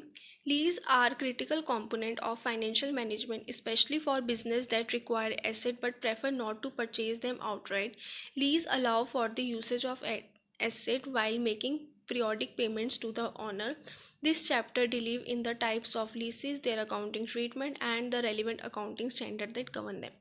बेसिकली लीज क्या होता है, उसके लिए होता है कि जब हमने किसी से कोई चीज़, मतलब ये एक इम्पॉर्टेंट कंपोनेंट है फाइनेंशियल मैनेजमेंट का, स्पेशली उन बिजनेस के लिए जिनको एसेट्स की तो रिक्वायर है बट वो परचेज नहीं कर पाते।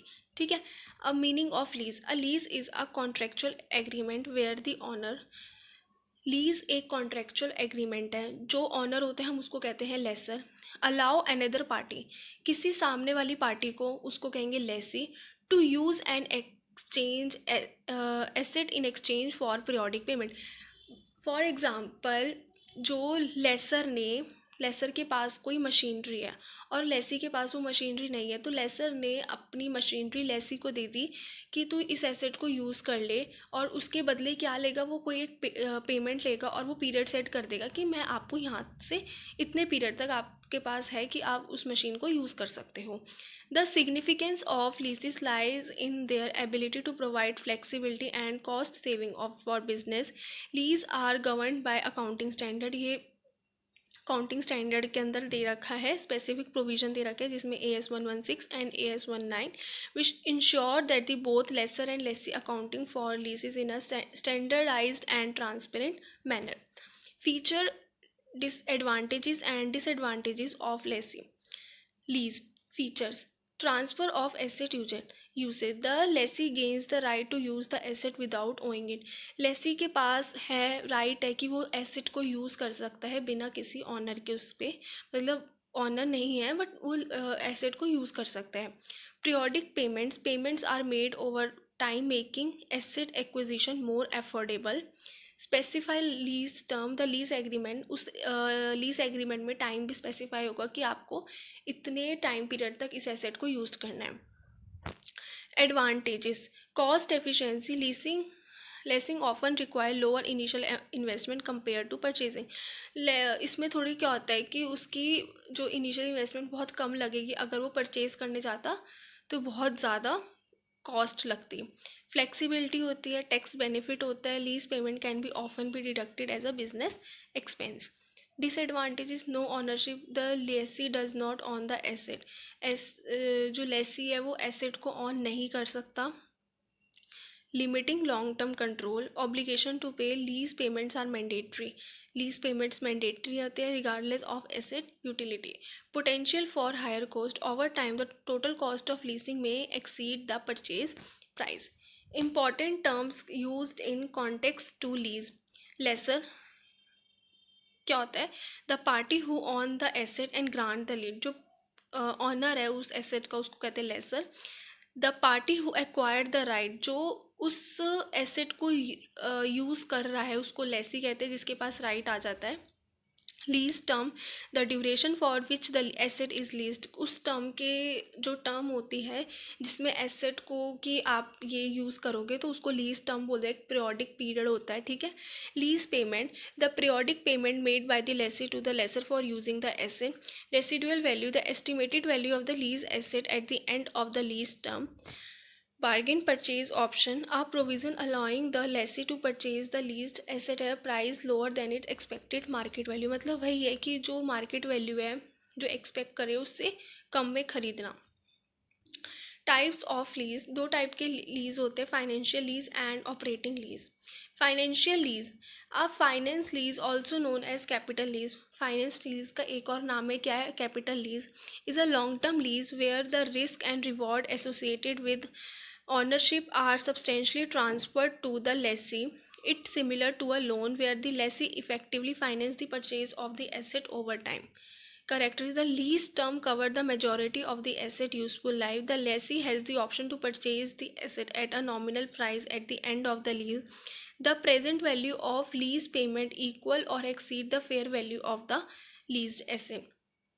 जो फाइनेंशियल लीज़ होती है ये एक लॉन्ग टर्म की लीज़ होती है, जहाँ पे जो रिस्क होता है और जो रिवॉर्ड होता है वो associate with ownership are substantially transfer किस पे हो जाएगा, वो सीधा लेसी के ऊपर। ये एक सिमिलर है लोन से related. Operating lease and operating lease a short term lease where the lessor retain most of the risk and rewards of ownership. मतलब ये एक शॉर्ट टर्म की लीज होती है, ठीक है, जो लेसर ही रिटेन करेगा अगर कोई रिस्क हुआ, कोई रिवॉर्ड हुआ उससे related. The Lesi use the asset for a portion of its useful life and return it at and of the lease term. The lessee term is shorter than the asset useful life. The lessee does not have an option to purchase the asset at a nominal price. Lease payments are generally lower compared to financial lease. Accounting treatment of financial lease in the book of lessee. क्या accounting treatment है financial lease का books of lessee में? The lessee recognize the leased asset as an asset on the balance sheet and corresponding liability for lease payment. Depreciation, the asset is depreciated over its useful life similar to own asset. Simple सी बात है, अगर कोई asset है तो वो depreciate होती रहेगी over it useful life. Interest expense, each lessee payment is divided into an interest expense and reduction in the liability. हर लेसी पेमेंट डिवाइड हो जाएगा इंटरेस्ट एक्सपेंस में और किससे रिडक्शन करेंगे, liability. If a company lease a machine for 5 years under a financial lease, अगर किसी company ने एक मशीन ली है 5 ईयर्स में, किसकी, financial lease, the machine is recorded as an asset, machine क्या एक एसेट है, and the obligation to make lease payment, और क्या ऑब्लिगेशन है कि उसको जो लीज है उसकी पेमेंट करनी है, उसको हम किस में लिखेंगे, लाइबिलिटी में। Over the lease term the machine is depreciated, machine depreciate हो गई, and each payment made reduces the liability while incurring interest expense. Accounting treatment of operating lease in the books of lessee. The lease payments are recognised as an expense in the income statement on a straight line basis over the lease term. No asset or liability recognition. The lessee does not recognize the lease asset or a corresponding liability on the balance sheet. If a company lease office space for a 3 years under an operating lease, it record the lease payment. जो lease payment होगी वो expense in its income statement over the 3 years. The company does not record the office space and asset or liability on its balance sheet.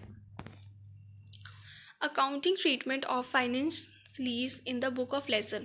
The lessor recognize the lease as a receivable equal to the net investment in the lessee lease. The lessor recognize interest income over the lease term based on a constant periodic rate of return. Example पढ़ लेते हैं, उससे ज़्यादा clear हो जाएगा। If a company lease equipment to another company, अगर company ने किसी दूसरी कंपनी से कुछ इक्विपमेंट लिए under a finance lease, the equipment is remove from the lessor balance sheet. जो इक्विपमेंट है वो रिमूव्ड हो जाएगा, जो लेसर है, जो ऑनर है, उसकी बैलेंस शीट में से, बल्कि the lessor recognize a lease receivable, जो लेसर है, and as a payment are receive, और पेमेंट उसको मिल चुकी है। The lessor earns interest income, जिससे जो लेसर होगा वो कौन सी इनकम कमाएगा, interest income. Accounting treatment of operating lease in the book of lessor. The lessor recognize the leased asset on the balance sheet and depreciate it over its useful life. Lease income. The lease payment received are recognized as income on a straight line basis over the lease term. Example देख लेते हैं. If a company leases a building to another company under a operating lease, the building remains on the lessor balance sheet and is depreciated. The lease payment received are recorded as rental income over the lease term. जो lease payment है वो जो lease payment receive हुई है उसको record करेंगे कैसे, as a rental income, की हमारी रेंटल इनकम है। Concept of sale and lease back transaction. A sale and lease back transaction occurs when an asset is sold by the owner. जब asset sold हो गई है owner को and the leased back from the buyer means lessor, this allow the seller to continue using the asset while freeing up capital. तो seller को allow है कि वो अपनी asset का continue use कर सकते हैं। Accounting treatment for the seller.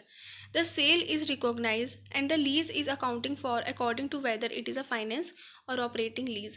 Cell recognised है, ठीक है, तो लीज अकाउंट करेगा तब या तो वो फाइनेंस लीज होगी या वो ऑपरेटिंग लीज होगी। और बायर के परस्पेक्टिव से क्या अकाउंटिंग ट्रीटमेंट होगा? The purchase is recognised as an asset, क्योंकि उसने तो एसेट परचेज करी है। And the lease is accounted for either finance, फिर लीज अकाउंटेड होगी या वो फाइनेंस लीज है या वो ऑपरेटिंग लीज है, वो डिपेंड करेगा लीज टर्म के हिसाब से। Example, a company sells its office building and lease it back from the new owner. The company continue to use the building but now make lease payment to the new owner. Explanation of Accounting Standard 116 and AS 19. AS 116 means leases in provides a comprehensive model for the identification of lease arrangement and their treatment in the financial statement. ये एक comprehensive model provide करता है जिससे identify करवाता है lease arrangement or treatment in financial statement. Lessees are required to recognize assets and liability for all leases except short-term lease and lease of low-value asset. It introduced a single lease accounting model eliminating the distinction between operating and financial lease for leases. AS 19 का क्या objective है? ये disclosure requirement करता है, disclosure देता है किसकी? Laces की, लीज वगैरह की। मेंटेन द डिस्टिंक्शन बिटवीन, ये मेंटेन करता है फाइनेंस एंड ऑपरेटिंग लीज के डिस्टिंक्शन को। रिक्वायर डिटेल डिस्क्लोजर, ये डिटेल डिस्क्लोजर देता है lease arrangement in the financial statement. Summary: This chapter covers the fundamental concept of lease transaction, including the types of leases, the advantages and disadvantages, and their accounting treatment for both lessor and lessee. It explored the sale and leaseback transaction and the relevant accounting standard AS 116 and AS 19 that guide the recognition, measurement and disclosure of lease transaction. तो यहाँ हमारा ख़त्म होता है lesson number 9। Lesson 10, Computerized Accounting System. Learning objective: understand the purpose and functionality of a computerized accounting system. Learn how to create a company in Tally. Familiarize yourself with the shortcut keys used in Tally for efficient navigation. Explore the various accounting features available in Tally. Learn how to configure general setting, numerical symbols, accounts and inventories in Tally. Gain knowledge on creating ledgers, groups and understanding their significance in accounting. Basically इसमें एक tally, एक आपको पता है एक software होता है, ठीक है, जो अकाउंटिंग को हेल्प करने में मतलब हेल्प करता है। अगर आपके नॉन में कोई होगा तो कुछ बच्चे टैली सीखने जाते हैं, ठीक है। तो ये क्या होता है कि एक टाइप का कंप्यूटराइज्ड अकाउंटिंग सिस्टम होता है। तो अभी हम एक बार आगे पढ़ते हैं। A computerized accounting system is designed to automate and streamline the financial accounting process. It allows for accurate record keeping, faster processing of transaction, and generation of financial reports. Tally is a popular accounting software used by a business of all size to manage their finance, inventories, payroll, and more. It offers a wide range of features that cater to diverse needs of business. Basically computerised accounting system financial accounting process के लिए ही design किया जाता है। ये हमें एक accurate record keeping देता है, ठीक है। और जो टैली यहाँ बात की गई है, तो टैली जो है वो एक पॉपुलर अकाउंटिंग सॉफ्टवेयर है जो बहुत सारे बिजनेस वगैरह यूज़ करते हैं, हर टाइप के, मतलब चाहे कोई बड़ा बिजनेस हो चाहे कोई छोटा बिजनेस हो, तो हर किसी साइज़ ऑफ बिज़नेस के ये टैली वाला सॉफ्टवेयर यूज़ करते हैं, क्योंकि ये फाइनेंस को मैनेज करने में हेल्प कर लेता है, इन्वेंट्रीज जो होती है, पेरोल होती है और बहुत सारी चीज़ें होती हैं इसके अंदर। Objective of computerised accounting system: accuracy, reduce human error in accounting by automating calculations and data. मतलब इसमें जो गलतियाँ हैं वो तो बहुत कम होने के चांसेस हैं, ठीक है। अगर समझ लो कोई नेचुरल पर्सन मीन्स कोई ह्यूमन अगर कुछ बना रहा है अकाउंटिंग, तो उससे गलती हो सकती है, मान सकते हैं, बट इसमें एक्यूरेसी जो एरर की जो गलतियाँ होती है वो बहुत ज़्यादा कम चांसेस होती है कि होए। Speed up the process of recording transaction and generating report, मतलब काफ़ी कुछ सेकंड से कुछ मिनट्स में ट्रांजैक्शन बहुत जल्दी ये प्रोसेस होते रिकॉर्ड हो जाती है और रिपोर्ट भी जनरेट हो जाती है, मतलब हैंड टू हैंड हो जाता है। आजकल तो ऐसे सॉफ्टवेयर्स आ रखे हैं। Efficiency enhance the efficiency of accounting process allowing for better resource management. Consistency ensure consistent application of accounting principle across all financial record. Consistency होती है, ठीक है। Real time reporting provide up to date financial information that aid in decision making. ये up to date provide करवाती है financial information जो decision में भी बहुत ज़्यादा हेल्प करते हैं। Scalability can handle increasing volume of data as the business grows. Creating a company steps to create a company in Tally. क्या स्टेप्स है क्रिएट करने का कंपनी टैली में? Select create company from the gateway of Tally. Second, enter company detail. इसके अंदर क्या क्या आएगा? कंपनी का नाम, address, financial year and security feature. Configure base currency, set the currency details that company will use for its transaction. मतलब company कौन सी currency की डिटेल लेती है, कंपनी कौन सी करेंसी यूज़ करती है ट्रांजेक्शन्स के लिए। Save the company once all details are entered, save the company profile to start using it Tally. Shortcut key is used at the gateway of Tally related to company or companies. Alter plus F3 select company, Alter plus F1 short company, F3 change company, Alter plus C create a company, Alter plus E export company data। ये shortcut keys दे रखे हैं। Accounting feature Tally offer a variety of accounting features that to manage and streamline financial activities। मतलब जो टैली है वो बहुत ज़्यादा accounting features बहुत ऑफ़र करती है, वेराइटीज़ होती हैं, ठीक है। पहले बात कर लेते हैं हम general. Automatic interest calculation help in managing interest on outstanding balances. Cash and bank accounting enable smooth handling of cash and bank. Easily और स्मूथली कैश और बैंक बैलेंस को हैंडल कर लेती है मल्टीपल करेंसीज, और इसके अंदर support transaction in different currency, ठीक है। Outstanding management account receivable and payable, tracks outstanding amounts that need to be collected or paid. Analysis provide insight that aging of receivable and payables. Cost or profit center management, cost center allow tracking of expense and revenue by department or project। मतलब allow होता है कि tracking of expense क्या है, revenue का है, किसी department का, या अगर कोई प्रोजेक्ट बनाए उससे related. Profit centre help in analysing profitability by different segment. Invoicing invoice generation facilitates easy creation and printing of invoice. Customizable invoices allow customization of invoice format as per business needs. Budget and scenario management Tally allow users to create budget for different accounts, helping in controlling expenses and planning financials। मतलब जो ये expense को कैसे control करना है और financial planning कैसे करनी है उसमें भी काफ़ी हेल्प करती है, मतलब बजट प्रिपेयर में भी हेल्प करती हैं। Scenarios can be created in Tally to project different financial situation for comparison with actual. This aids in strategic planning and decision making. Banking feature check printing tally can be configured to print check directly from the software, ensuring that all payments are documented and managed effectively. Bank reconciliation tally provides tool for reconciling the company's book with bank statement, making it easier to support discrepancy। मतलब tally का क्या क्या feature है अगर आप bank उस software को use करें तो।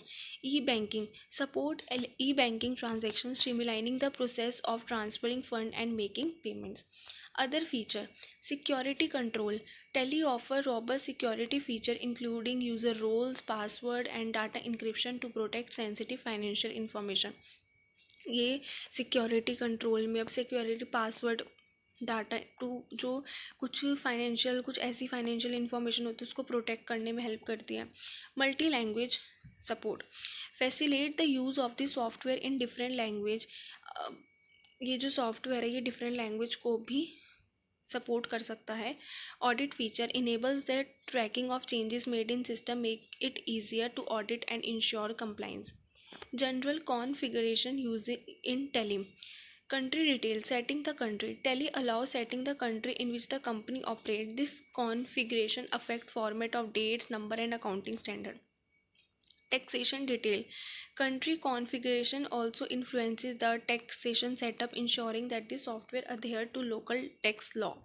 Naming style. This feature allow user to define how name of ledger, stock items and other record are displayed and sorted in the software. मतलब ये feature allow करता है कि कैसा नाम होना चाहिए लेजर का, किस कैसे डिफाइन हो रखा हो, ऐसे करके. Style of date. User can select date different date format.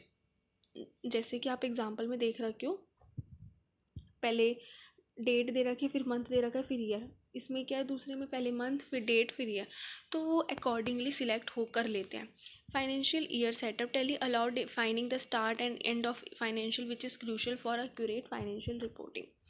Configuration of number. User can configure how number are displayed including separator, decimal and rounding rules. मतलब क्या नंबर का फॉर्मेट होना चाहिए. Customization of table.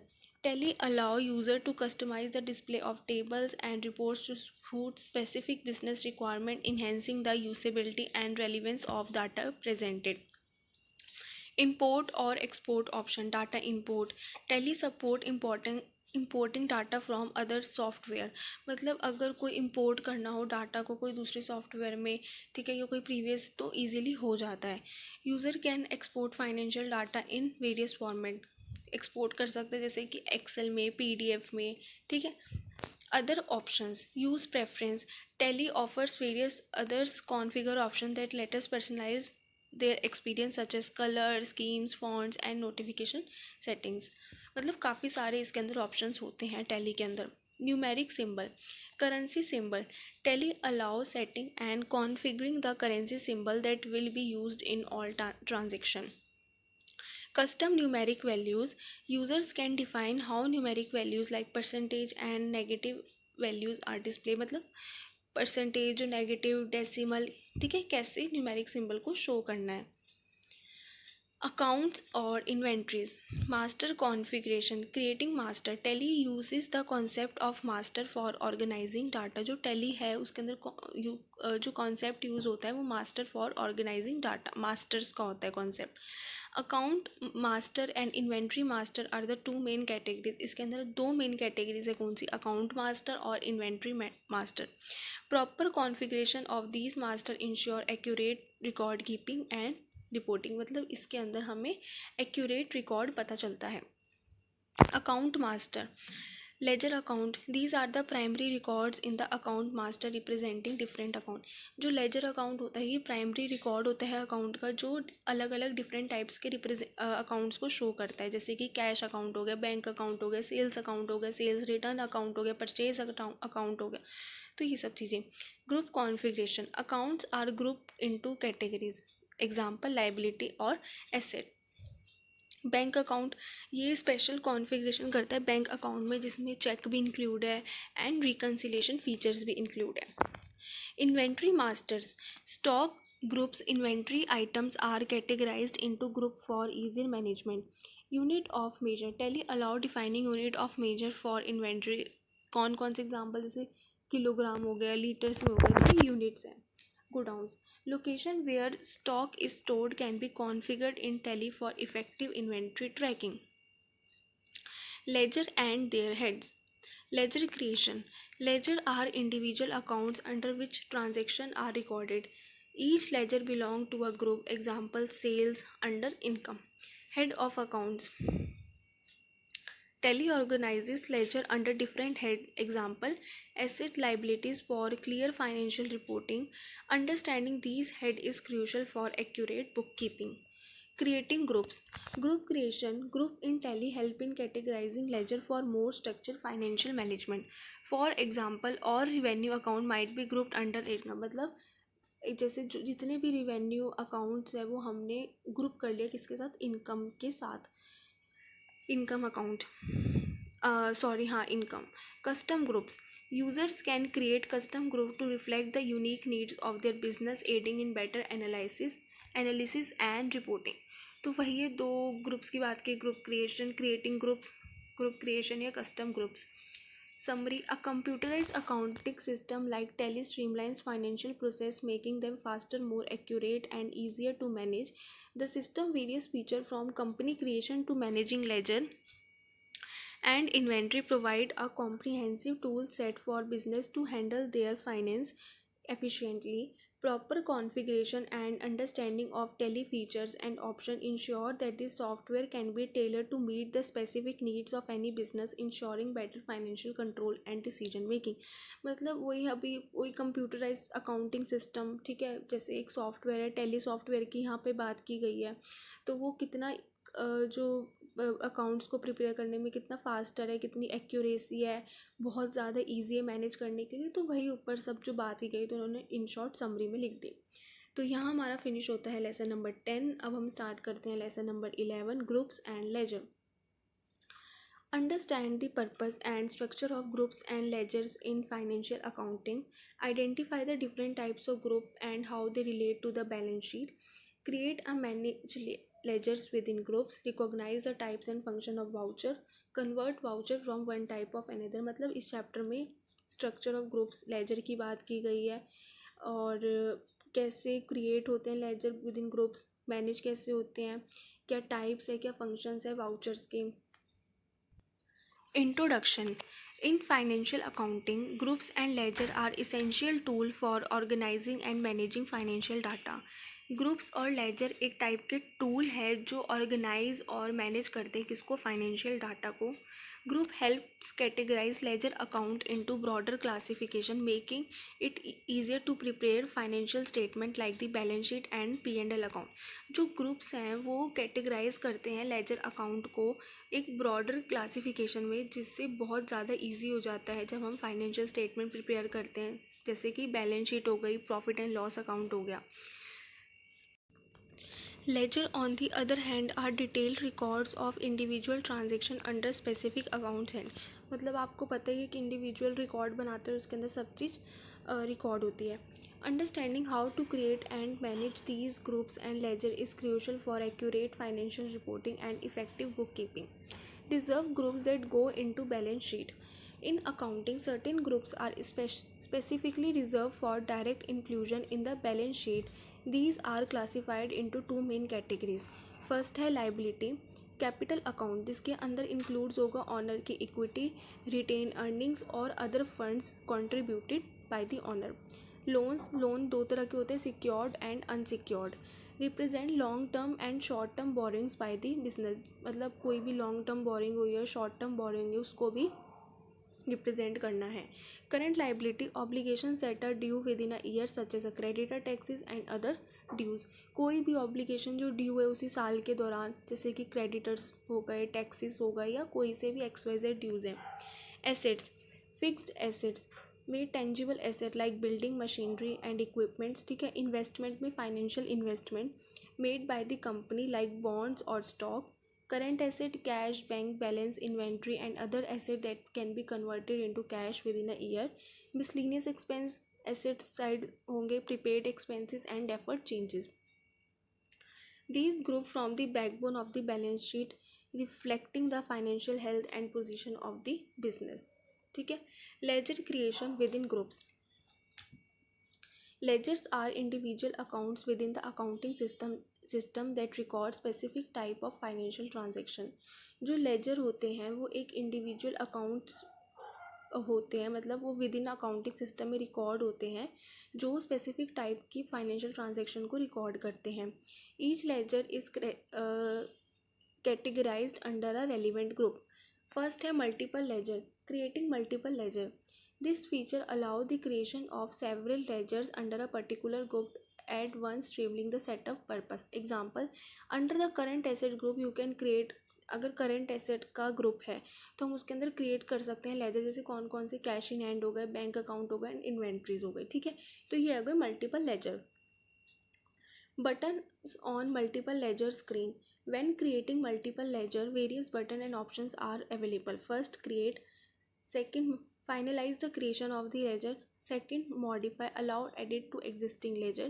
Third, delete, remove an existing ledger. List, display or ledger under the selected group. Group formation, types of groups and group formation under inventory info. Group formations, group are formed to categorize ledgers under specific heading. जो groups होंगे वो form होंगे categorise जिसके अंदर specific headings कौन, जैसे कि liability, assets, income and expenses. दो टाइप्स के ग्रुप है, प्राइमरी ग्रुप्स और group formation under inventory info. In addition to financial groups, inventory group categorize stocks item, enabling efficient tracking and management of goods. Vouchers are document used to record financial transaction in the books of account. They serve as evidence of the transaction and help in maintaining the accuracy of financial record. Vouchers एक type के document होते हैं जो use किए जाते हैं financial transaction को record करने के लिए, किसमें, बुक्स ऑफ अकाउंट्स में. बेसिकली एक टाइप के एविडेंस होते हैं. Types of vouchers. Payment voucher use to record payment made by the business. ये तब रिकॉर्ड जब पेमेंट हो गई हो बिजनेस से. Receipt voucher records and any money received by the business, या कोई मनी रिसीव हुई हो. Contra voucher for the transaction involving transfer between cash and bank account. General voucher used for non cash transaction. ये non cash transaction के लिए use किया, जैसे कोई डेप्रिसिएशन हो गई या एडजस्टमेंट हो गई. ठीक है. Conversion of voucher from one type to another. Sometimes a transaction initially recorded under one voucher type needs to be converted to another for accuracy. For example, a receipt voucher can be converted to a general voucher if the nature of the transaction changes. This feature helps maintain flexibility and accuracy in financial records. Summary. In this chapter, we explored the foundational concept of groups and ledger in financial accounting. Group categorize ledger into broader classification, while ledger records specific transaction. Understanding the type of groups and how to create ledger within them is essential for accurate financial management. Additionally, we covered the various types of voucher and their role in recording transaction, as well as the process of converting one voucher type to another, ensuring flexibility and precision in accounting practices. वही जो भी हम सब ने ऊपर laser के बारे में पढ़े, ग्रुप्स के बारे में पढ़े, फाइनेंशियल अकाउंटिंग में वाउचर्स के बारे में पढ़े, तो in short in summary topic बता देते कि ये सब दे रखा है चैप्टर में. यहाँ हमारा स्टार्ट करते हैं lesson number 12, trial balance, cash flow statement and reports. Learning objectives. By the end of this chapter, you will able to understand the purpose and structure of financial statement, learn how to generate financial reports using accounting software, explain the concept of the trial balance and its importance in accounting, describe the cash flow statement and its component, understand how cash flow is managed by using Tally, Enterprises Resourcing Planning 9. मतलब जो ERP है ना, इसकी full form है Enterprises Resources Planning. Distinguish between cash flow and fund flow statement. Learn the process of selecting, shirting and backing up a company in Tally ER9. Introduction. In financial accounting, various statements and reports are generated to provide a clear picture of a company's financial position.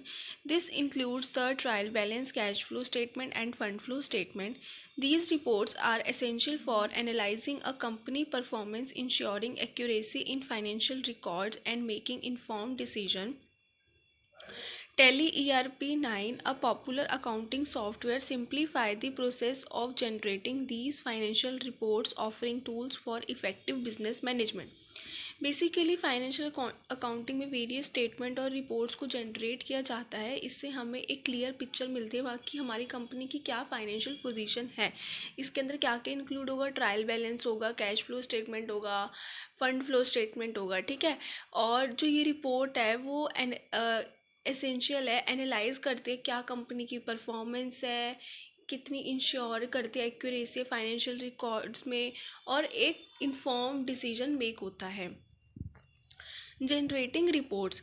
Financial reports are essential for understanding the financial health of a business. Reports can be generated in different format, such as condensed, means summary, or details itemized. Tally ERP9 automates the creation of these reports, collecting data from ledger, and transaction to produce various financial statement. Reports like the profit and loss account and balance sheet offer insight into a company profitability and financial standing at a specific point in the time. Users can choose between condensed and detailed view based on their needs. ठीक है, जो simple सी चीज़ें, जो financial report है, हम यही पढ़ते आ रहे हैं कि ये हमारे बिजनेस के लिए, हमारी ऑर्गेनाइजेशन के लिए बहुत ज़्यादा ज़रूरी होती है, क्योंकि हमारे फाइनेंशियल हेल्थ बताती है कि आपकी कंपनी की क्या एक्चुअल पोजीशंस है।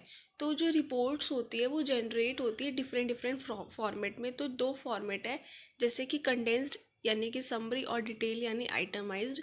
तो जो यूज़र्स होते हैं, जो जिनकी जो नीड होती है, वो अपने हिसाब से उसको चूज़ करते हैं, ठीक है, अपनी नीड्स के हिसाब से। Trial balance.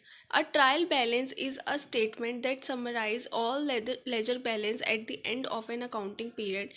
It serves as a check to ensure that the debit and credit in the ledger accounts are equal. The trial balance is essential in detecting errors in the double entry system. It contains two columns, debit and credit. The total of both columns should match, indicating that all entries have been correctly recorded. If they do not match, it suggests that there might be errors in the accounting process. Example: if a company purchased inventory worth $10,000, this would be recorded as per debit in the inventory account and a credit in the cash account. Both entries should appear in the trial balance, ensuring that debit equal credit. जो trial balance है, ये एक type की statement है जो summarise करती है जितने भी लेजर बैलेंस बच जाते हैं एंड में अकाउंटिंग पीरियड के, तो उसको समराइज़ करती है। ये देखती है, इंश्योर करती है जो डेबिट और क्रेडिट का लेजर का अकाउंट है वो इक्वल है या नहीं है, ठीक है।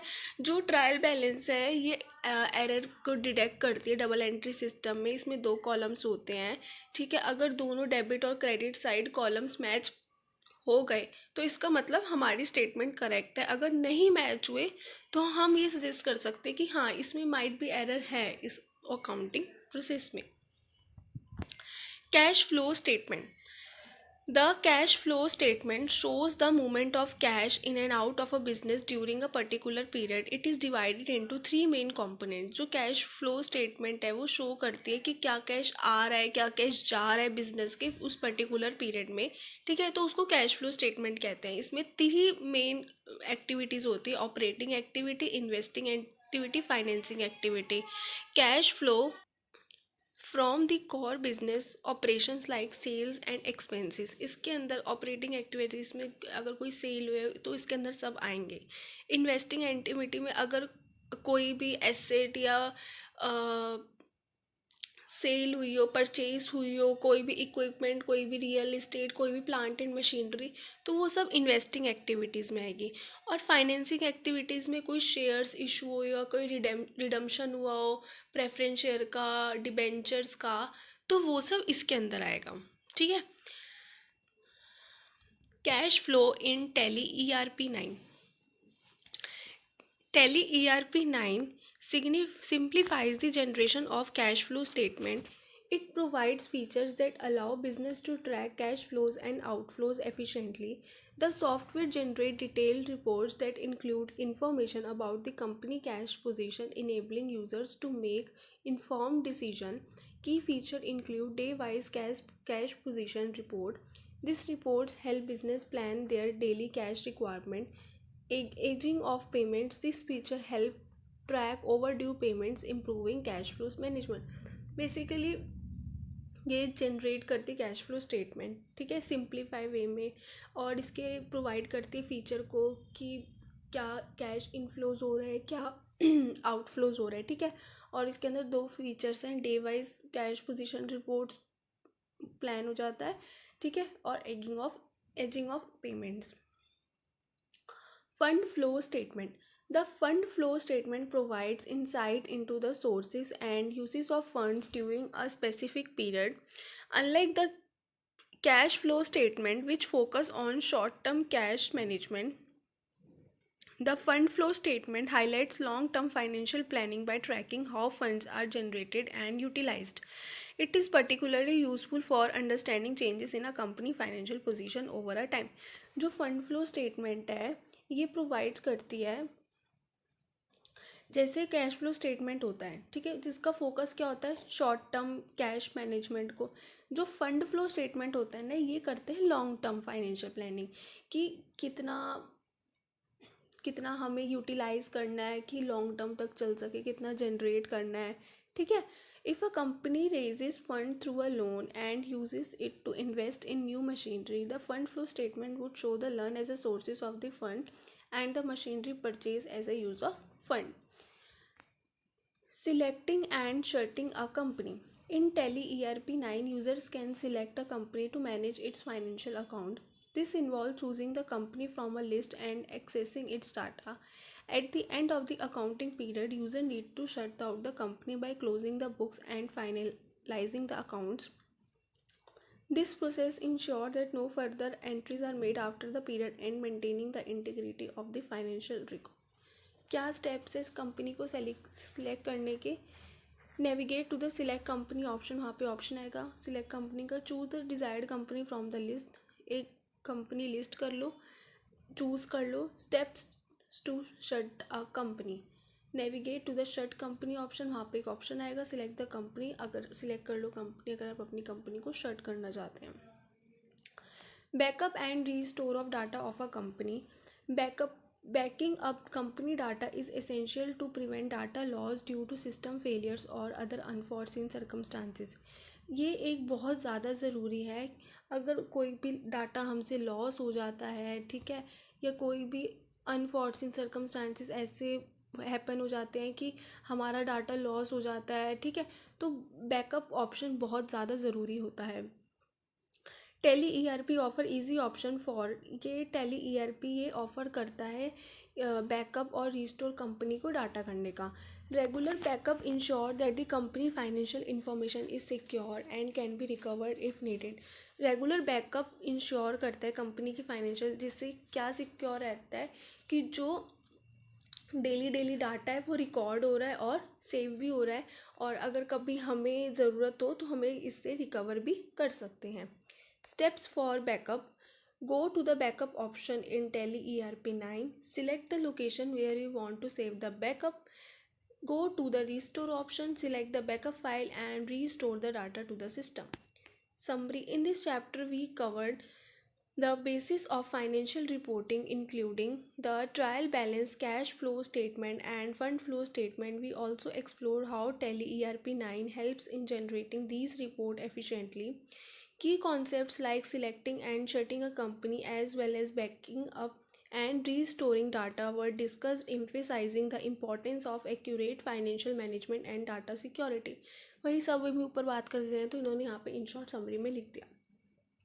सो यहाँ हमारा ख़त्म होता है लेसन नंबर 12।